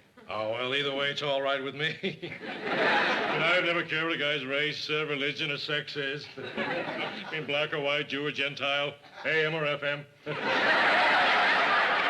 I mean, what the heck, we're just all people. Some of us are. Come on, Murray. It's your turn not to think of an idea for a documentary. Good seeing you, Mike. Nice meeting Nice you. meeting you. Well, hello. Hello. I lied. I didn't have an appointment on the 19th floor. Oh? Nope, it was on the 11th floor, but, well, you know, 4 floors is one thing, but going 12 floors for someone else, that's a commitment. So, how was the ballet last night? I asked you that, didn't I? Yeah, listen, this old friend of mine, a guy named Angie I grew up with in New York, I've never forgotten his mother's cooking. Well, by some wild chance, she's come out here. Mrs. Biamonte, his mother, has opened up a restaurant. I went there a couple of nights ago, and Mary, it has, without a doubt, the worst food in the world. So the point is, Mary, how would you like to have dinner with me someplace else? Oh. Well, Mike, I'd love to, but the thing is, I'm just so very busy here. You know, just, well, I know it doesn't look busy here. You know, but, underneath, where it's really very busy, it's just, well, so much work I can't even think about it. Well, look, if you should suddenly find yourself free, why don't you call me? I'll give you my number. Good. And if you should lose this paper, don't worry, I'm in the book. Okay. And if you should lose the book, don't worry, I'll call you. Mike, thanks for stopping by. Well, just, yeah, thanks for stopping by. Yeah, so long. So long. Well, he seemed like a nice guy. Here he is. He just asked me out. Oh? Of course, I said no. I mean, he's Phyllis's friend. Well, Phyllis's platonic friend, you know, but still, well, I'll be in editing if you... Okay. That guy asked Mary out, huh? Yeah. I just hope he's not trying to use her to get to me.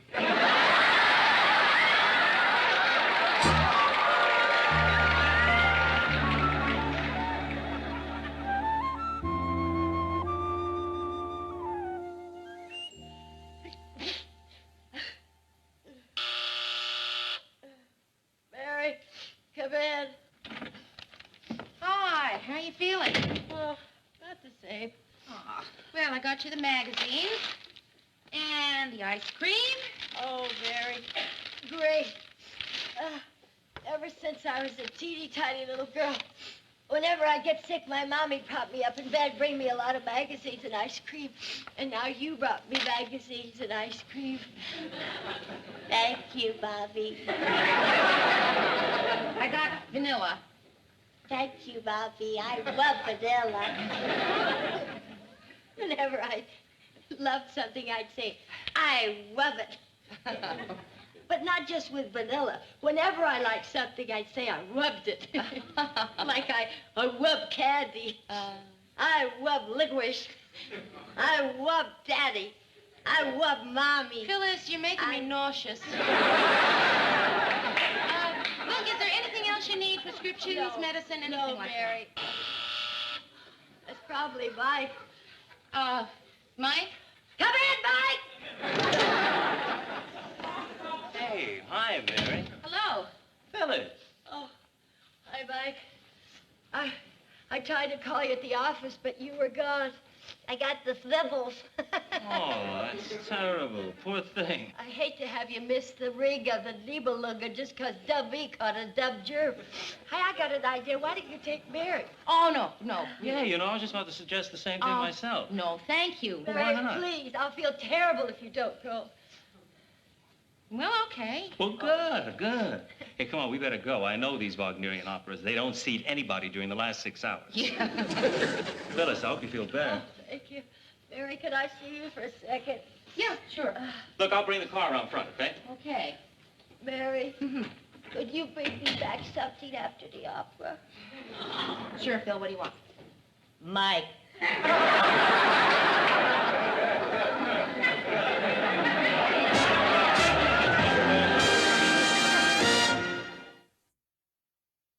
Operator, would you ring that number again? Oh, hello, Brenda? Hi, it's Mary. Is Rhoda there? Oh. You know when she'll be back?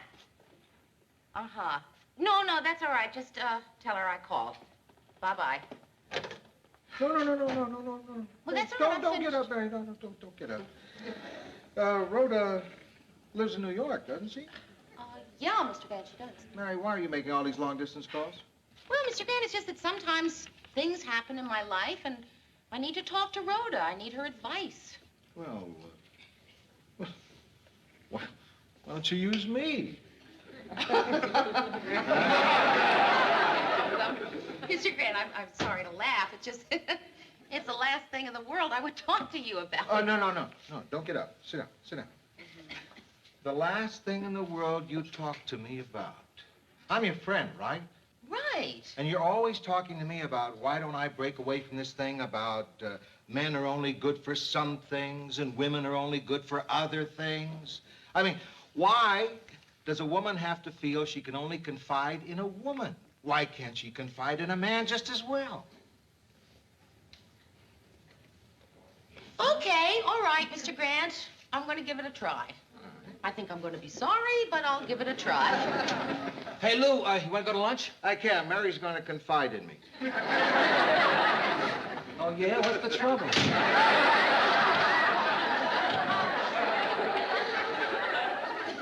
Well, it's the kind of thing I usually don't talk to men about. But I knocked the pegs out from under her, and now she's got it. Well, you know this guy, Mike, who came to the news room, the friend of Phyllis. Right. Well, he and I have gone out about 4 or 5 times in the last couple of weeks, and I'm beginning to feel a little funny about it, you know? I mean, he's Phyllis's friend. Well, how serious is it between you and Mike? Oh, no, it's not serious at all. I mean, no, we're just friends. You mean he's never made a pass at you? No. Oh, maybe Ted was right about that guy. Now I know why women never confide in men. Hold it. Sit down, Mary. Please. Now, I've been listening outside that door in silence long enough. And do you seriously believe that a guy and a chick can go out 5 times together and nothing happens? I mean, do you? When he goes against nature. Yes. When the man upstairs decreed that there would be 2 kinds of people in this world, male and female, he did it for a reason. Now, some people are squeamish about saying what that reason is, but I'm not afraid. I'll come right out and say it. The reason is that's the X. That's why he made men and women different from each other. He wanted them to have sex. If he didn't want them to have sex, he would have made us all the same. That way, there would have been just one kind of person in this world. Flat all over.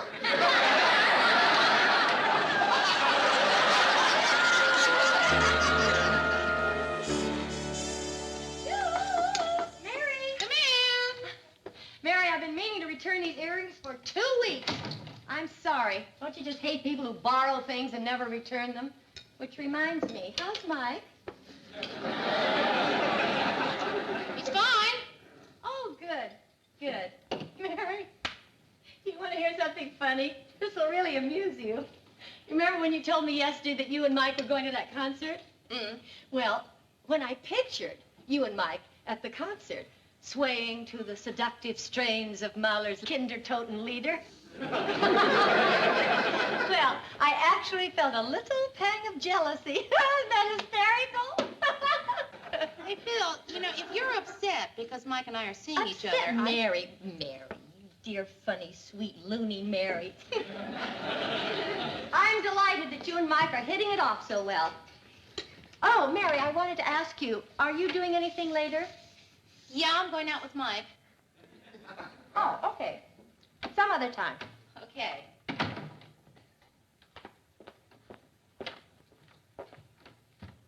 Isn't that funny? I just felt that same pang again. It's the most amusing phenomenon.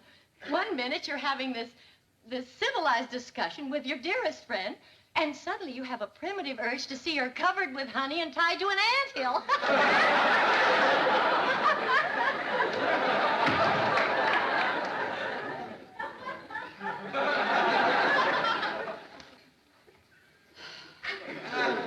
Of course, I would never ask you to stop seeing him. I would never ask you to. Never, never, never. Phyllis, if you want to talk about this, I'll be glad to talk about it with you, but not as long as you're acting this way. Acting? Acting how, my dear? Phil, come on. For once in your life, will you say what you mean? Will you just talk plain? Okay, cutie.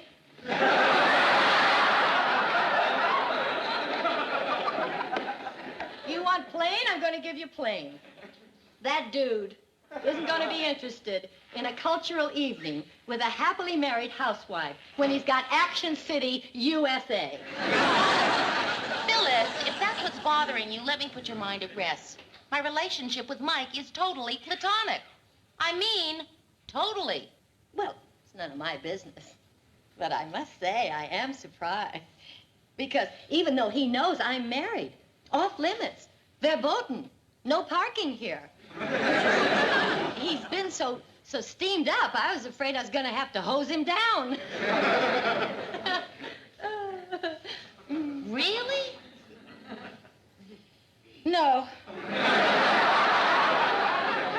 Not really. Isn't that pathetic? How sad it is that I have to make up these pathetic little lies to make it sound like men find me irresistible. Oh, Phil, come on. Mike obviously enjoyed going out with you. Well, I hope you're right, Mary. Because these last few weeks have been so important to me to have someone to dress up for. Oh, I know I can dress up for Lars, but somehow it seems silly to put on your best ensemble for a man who's walking around the house with a sweatshirt that says, "I'd rather be sailing." Listen, I know how you feel. You don't have anything to worry about. Mike and I are not involved. Oh, Mary, that makes me feel so much better. You were right, Mary. We should always be honest with each other. Mm-hmm. Let's really be honest. You know that stupid thing women have about telling their ages? Let's tell. I'm 34. Well, apparently it's easy for you. But now I'm going to tell you my age for the first time. And it isn't easy. I am 43 years old. That's right, Mary, 43. Aren't you going to say something? Boy, are you old. Come on, I'm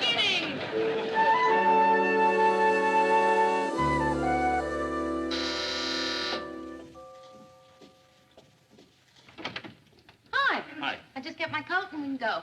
Mary, would you mind very much if we didn't go to a movie tonight? No, to tell you the truth, I think if I see one more French film about a sensitive schoolboy who learns all about life from a voluptuous yet sensitive older woman. Who's his mother? Right. Would you like a drink? No, I don't think so. Well, Mary, would you mind very much if I broke our date this evening? No. But look, something's come up and I don't have much time. Can we talk? Yeah, sure.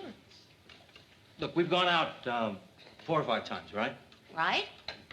You've probably wondered why I haven't tried anything. Oh, no. Yes, as a matter of fact, I have. Well, look, I used to go with this girl named Sharon. As a matter of fact, well, we lived together for about 3 years. You never tried anything with her either? But anyway, we broke up about a month ago. That's when I started going out with Phyllis. I had hoped it would sort of take my mind over things, but, Mary, it hasn't worked. I've been pretty unhappy without Sharon. And as it turns out, Sharon's been pretty unhappy without me. And, well, so we're going to get married. Oh, Mike. Hey, that's wonderful. Thanks. Have you told Phyllis? No, I'll tell her right now. Mary. Yeah, come in. Hi, Mary, do you have any dental floss? Lars won't eat his dinner until he knows he can floss when he finishes. Yeah, I'll get some. Come in. Come on.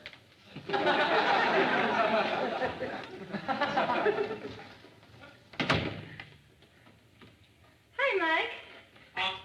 How's tricks? Hi, Phyllis. I want to tell you something. Oh?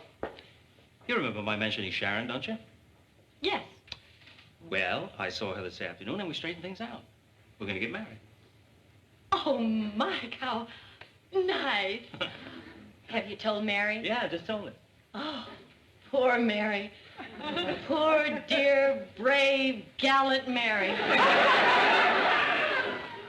Here's your floss. Well, look, you know, I better be going. Mary, Sharon's waiting for me. Okay. So? Well, Mike, I just hope that you and Sharon will be as happy in your marriage as Lars is in mine. Thanks. And, Mary, I'd just like to say that if it hadn't been for Sharon... Well, all I want to say is I think you're terrific. Thanks. Phyllis? Yes, Mike? Phyllis, there are no words to describe you. Thank you. But look, maybe someday we'll all get together. Sure. Someday you and Sharon, Phyllis and I can go dancing. So long. Goodbye. Oh, Mary, you poor, dear, sweet, broken-hearted sparrow. Broken-hearted? Mary, don't try to hide the pain. I know how deeply you cared for Mike. Phil, come on. I told you Mike and I were just friends, that's all. Mary, don't try to be brave. Come on, you can cry on my shoulder. It's just an inexpensive Celanese Fortrell. Oh. Phyllis, in your own peculiar way, you really care about me, don't you? Care about you, Mary? Oh, I love you.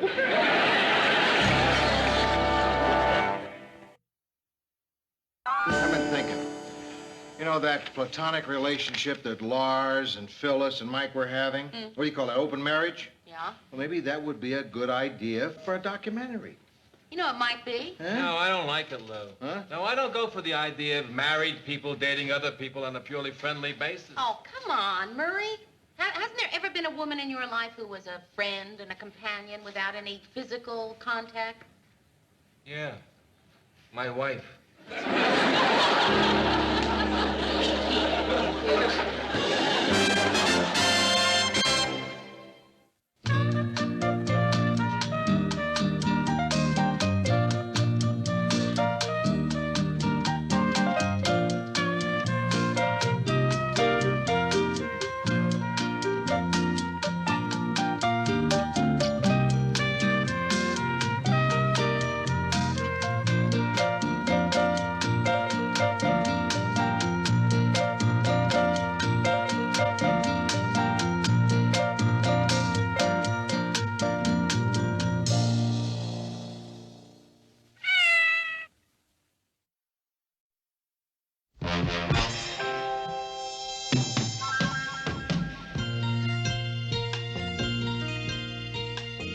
who can turn the world on with her smile,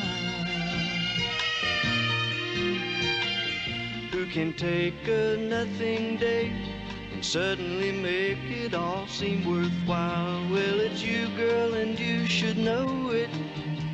With each glance and every little movement you show it. Love is all around, no need to waste it. You can have the town, why don't you take it? You're gonna make it after all. You're gonna make it after all.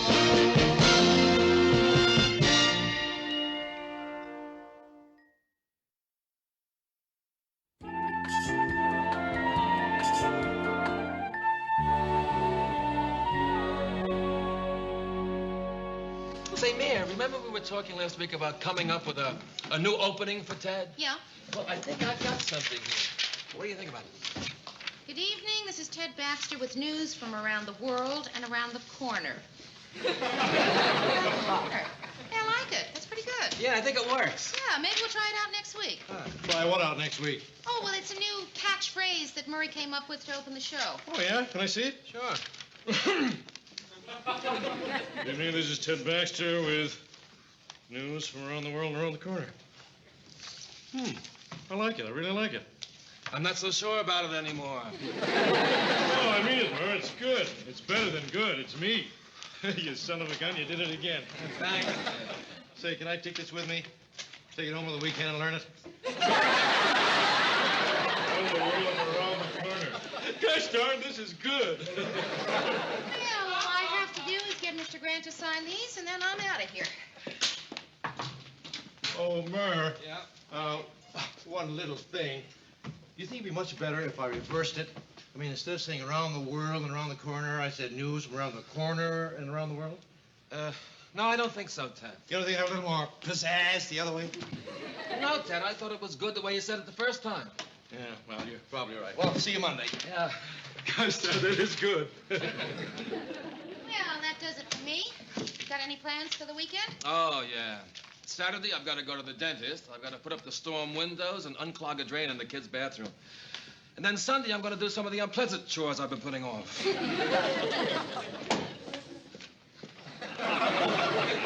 Murray, I was right. Right about what, Ted? This thing you wrote, I read it both ways to Ollie the elevator man. Now, I didn't try to influence him. I didn't tell him which way I liked it. I just let him make up his own mind. And he said there was no question about it. Around the corner and around the world is the way it should be. Mary, can you believe this? Ted asked an elevator man to judge my writing. I mean, that's ridiculous. What experience has he had? Are you kidding? Ollie's been running that elevator for 17 years. Mary, would you please say something to Ted? Sure. See you Monday, Ted. All I want is change a couple of little words around she. Sure. If it were up to you, the line would read, not to be or to be. What line? Well, have a nice weekend. Oh, wait a minute, Lou. Just not so fast. All right, Ted. Have a nice.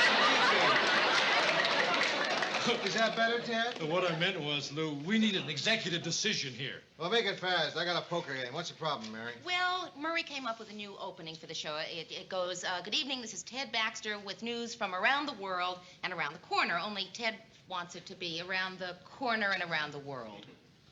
That's it? That's it. Lou, around the corner has got to come last. And Ollie and I say it goes first. Ollie? The elevator man. He wants me to rewrite my copy because of an elevator man. Murray, that's who we're doing the news for. All the Ollies in all the elevators all over the world. We're not doing it for people like us. We already know the news. So which way do you want it, Lou? Which way, Lou? Let me see. All right. I've decided to let Mary decide. And I will decide on Monday. Good night. Come on, Murray. Be a good guy. Let me do it my way. I'm sorry, Ted. Your way is the wrong way. Okay, it's your opinion, and I respect it. I only hope you're wearing comfortable shoes. Why? Because I'm going to tell Ollie. And when I tell Ollie, you're going to be walking down 23 flights of stairs. Who is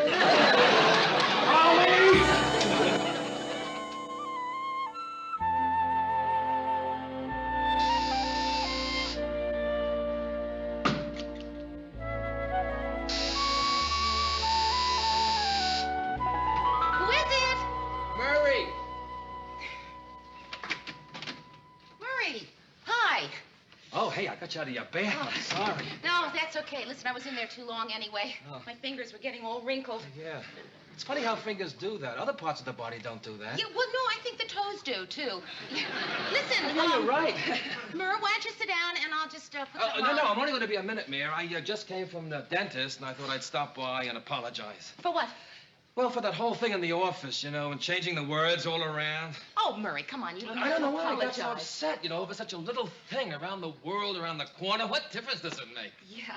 Murray, I'm standing here in this towel. Oh, yeah, towel. I'm sorry. Yeah, I'll just go put some clothes Oh, on. no, Mayor. Look, I just wanted to tell you that I'm sorry it happened. Hey, boy, that's a great towel. You know, I keep telling Marie to get those kind, but she always gets those thin, skimpy ones. I tie them around my waist. They always keep falling off. You know, Mur, I really would feel so much more comfortable dressed. Well, listen, I just wanted to tell you that I'm sorry and that, you know, whatever you decide, Mayor, around the world or around the corner, around the mulberry bush, whatever you decide, it's all right with me. I mean, it's no big deal. Actually, Murray, I've already decided. Oh, really? Yeah, I think we're going to try it the way you wrote it. Oh, thank you, Mary. Thank you.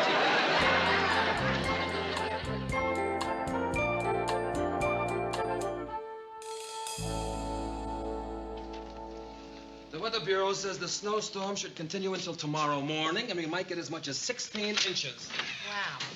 Mary, when you talk to the film crew, remind them I want some good pictures of the storm. Oh, right. Tell them I want something different this time. I don't want any schoolboys having snowball fights, or pretty girls making cute snowmen with funny little pipes in their mouths, or fat storekeepers shoveling sidewalks. I want something unusual, something imaginative. Give it a little thought. You can come up with something. How about a bunch of kids in their underwear running through the spray of a fire hydrant? Hi, people. Hi. Isn't it simply beautiful out there? I mean, snow always inspires such awe in me. Just consider one single snowflake alone. So delicate, so fragile, so ethereal. And yet, let a billion of them come together through the majestic force of nature. They can screw up a whole city. Sue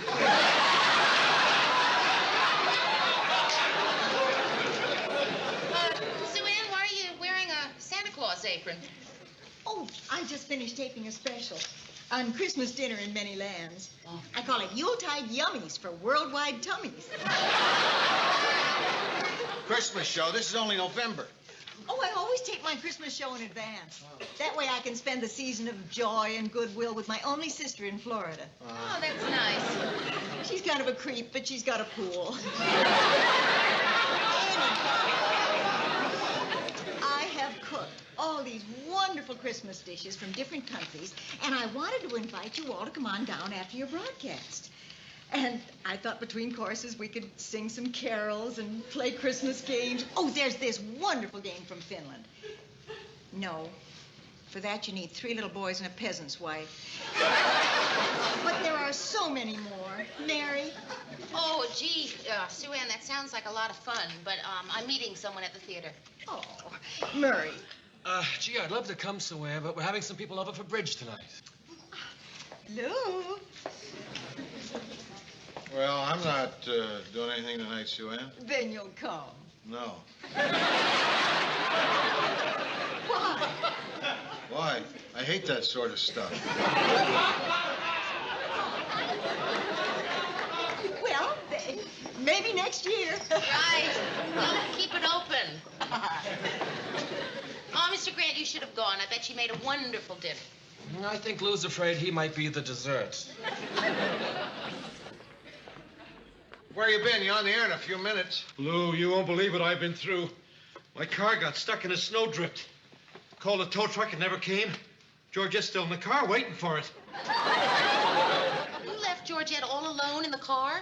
Oh, that's all right. I told her she could play the radio. And I had to walk 15 blocks in the snow. Look at my hands. I think I got frostbite.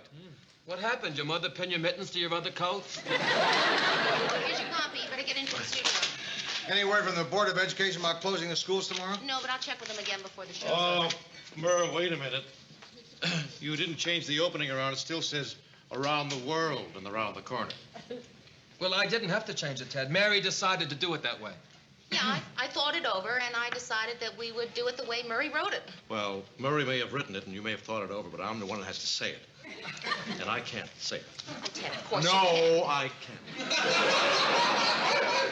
can't. Wouldn't sound right. It's not me. If there's one thing I've learned, I've got to be me. You're right. It's a dirty job, but somebody's got to do it. All right, look, we don't have time to argue about this. I'll just cross it out, and we'll talk about it tomorrow. How I open the show. Just open it the same way you've been doing it for 8 years. Good evening. This is Ted Baxter with tonight's news. Let me write that down. Mary, can I see you for a moment? Yeah. Mary, is that the way you make a decision? Oh, Murray. Now, you're either the associate producer of this show or you're not. And if you are, I think you should start acting like one. All right. Ted, Mr. Grant has given me the authority to decide which is the right way to do this opening. And I have decided which is the right way. And that is the way you are going to do it. You are going to say this is Ted Baxter with news from around the corner world. What is it? Around the world. That's the way he wrote it, that's the way I want it, and that's the way you're going to say it.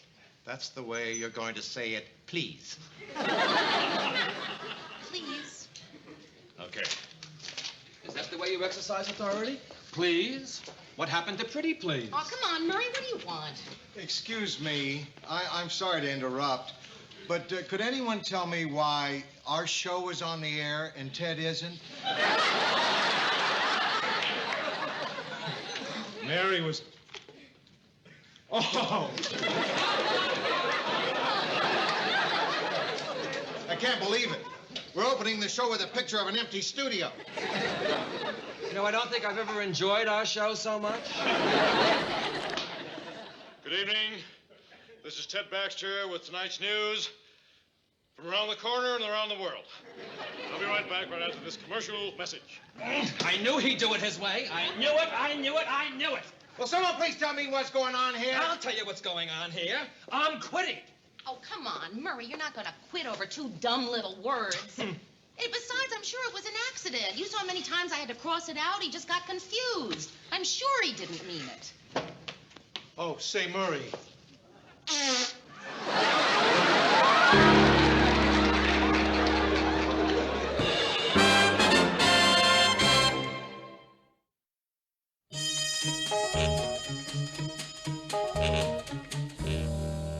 And then Ted read it his way, and, well, you saw the rest. And that's why Murray's quitting? Oh, come on, Mr. Grant. Murray's not going to quit. He wouldn't quit over a silly thing like that. I know Murray. Murr! Excuse me, may I use that phone? What do you mean? It's your phone. It used to be my phone. It's not anymore. Yeah. Use the phone. Hey, Murr. Hey, you're not serious. Hello, Marie? Look, I can't get my car out of the parking lot. Yeah, and the police say it'll take till midnight to clear the streets. So don't wait up. Okay, honey, good night. They're keeping the cars off the road. We get that story on the air? How do I know? Ask somebody who works here. Well, I guess I better stay here for a while. All right if I have some coffee? Yes, Murray, you can have some coffee. Thank you. Murray. Murray. Murray. Murr. Somehow, I don't think you're swaying him with your logic. All right if I sit here? Oh, come on, Murray, will you stop? It's your chair. It used to be my chair. It's It's not not anymore. Oh, this is just terrific. I said, Mary, handle a little matter for me. Just a simple little matter about a couple of words. And what happens? Chaos! Oh, no. Chaos! Dad, Ted's late getting on the air. that was Murray's my quitting fault. when it's important. What are you for yelling to at Mary for? Look, if you were in such a hurry to get to that poker game, this whole thing could have been settled Friday night. Oh, now you've been holding it there, Lou. fella. And then you had to let Mary make the decision. Now, wait a minute, Myrrh. It just so happens that that's my job, to make decisions. And I think I made a good decision. As a matter of fact, I think I made a darn good decision. What are you yelling at Murray for? He didn't do anything. I'm too much of a coward to yell at you. Great show, eh, guys? Every time I think I can't top myself, I do it again. Ted, how could you do that? You promised me you would read it Murray's way. Oh, yeah, I know. Well, when I got out there, I just couldn't do something I knew in my heart was wrong. But that's not the point. I made a decision. I know, and I respect you for it, Mary. But it was a lousy decision. It was the right decision if she had stuck to it. I was simply trying to get a show on the air. You could have fooled me. Well, Mr. Grant, if you think you can find someone else to do my job... Listen, Mary, I had enough ultimatums for one day. It's fine with me. You look at all the trouble you've caused just because of 2 stupid words. I just hope you're satisfied. Ted!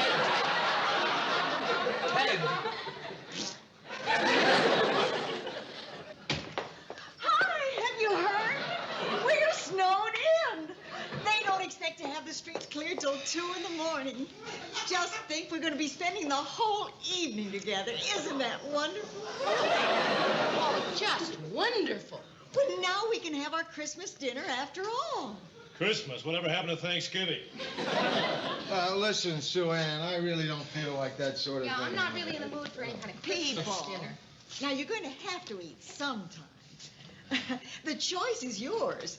You can have a package of stale peanut butter crackers from the vending machine, or a sumptuous 8-course banquet with me, featuring soufflé Twilagent, ville à la grecque, and enough free booze to knock you all on your keisters. Now, which is it to be?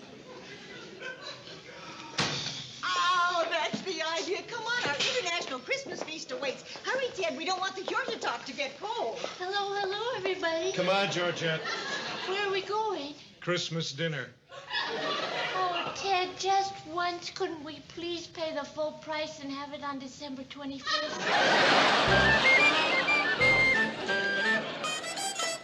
Get the lights, will you, Dave? Welcome, everybody, to the wonderful world of Christmas. Oh, Sue Ann, it's all so beautiful. It's almost as beautiful as a Kodak commercial. Lou, you know what that is? Mistletoe.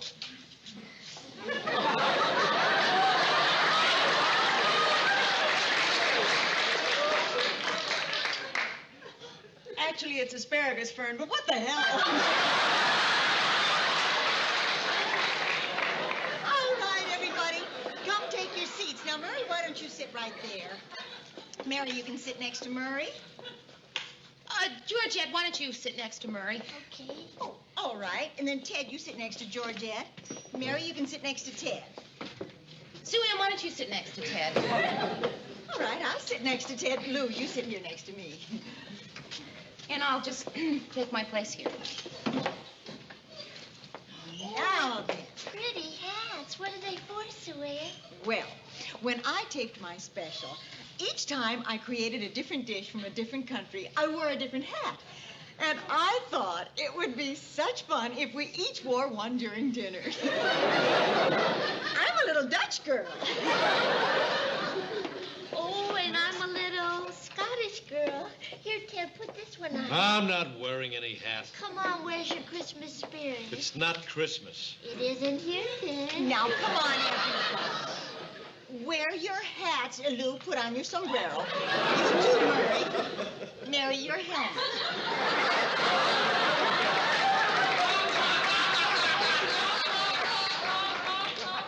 Sue Ann, I'd really rather not. Oh, come on.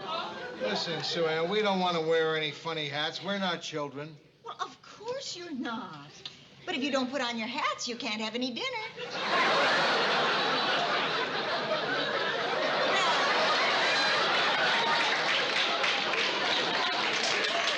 Now, isn't that fun? Georgette, maybe you'd lend me a hand. The first dish is from Mother Russia. braised carp in honey and raisin sauce. And while Georgette and I are serving up the fish, why don't the rest of you turn to your Christmas songbooks? Page 23.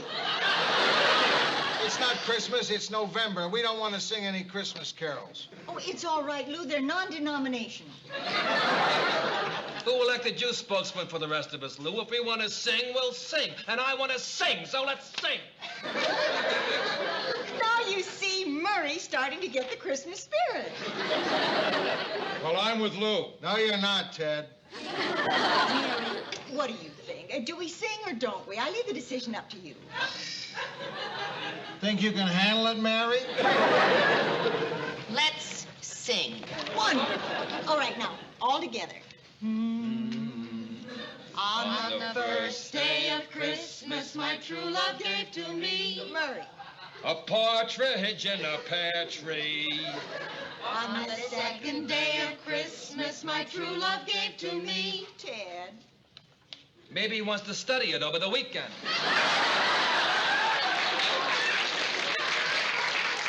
Two turtle doves. And a partridge in a pear tree. On the third day of Christmas, my true love gave to me. Lou. 3 French hens. I can't hear you, Lou. 3 French hens. 2 turtle doves. And a partridge in a pear tree. On the fourth day of Christmas, my true love gave to me. Mary. Sue Ann, I really don't Change want your mind again, Mary? 4 calling birds. 3 French hens. 2 turtle doves. And a partridge in a pear tree.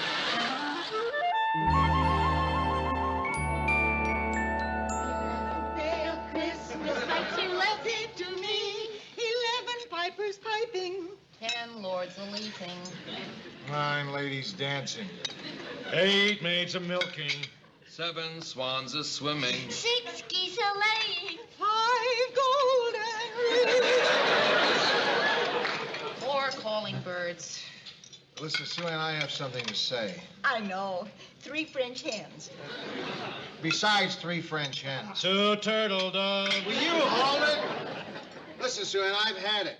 I don't want to sing anymore. Anybody else wants to sing, that's okay. But I don't want to sing anymore. I don't want to wear any funny hats.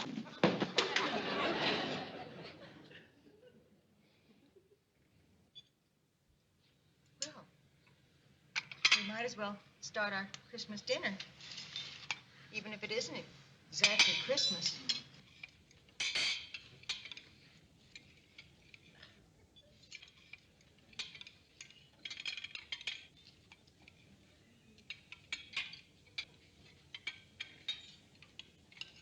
Silent night,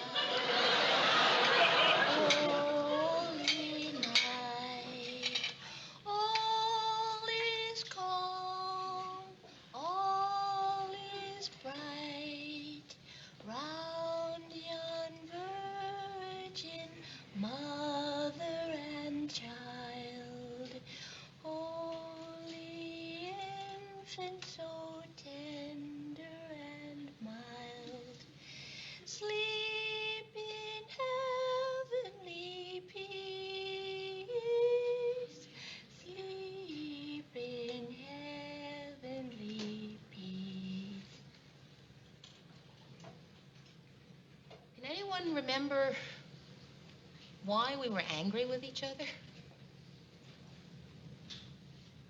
Yeah, I can remember. So can I. Oh, I sure can. Yeah, well, me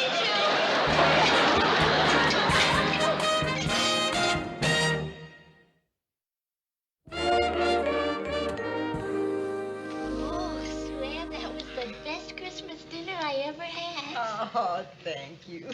I hope everybody saved enough room for plum pudding. Sue Ann, everything was delicious. I'm just sorry I was in such a bad mood, and I'd like to apologize. That goes for me, too. I was mean, rude, and rotten all night. Oh, Lou, don't apologize. You were just being yourself. Mary, I'd like to apologize to you, too.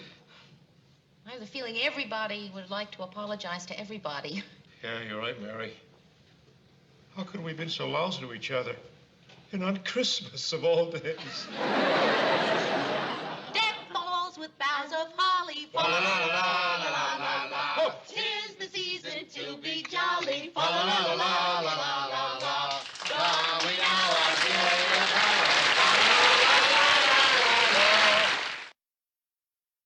and all the ancient Yuletide carols.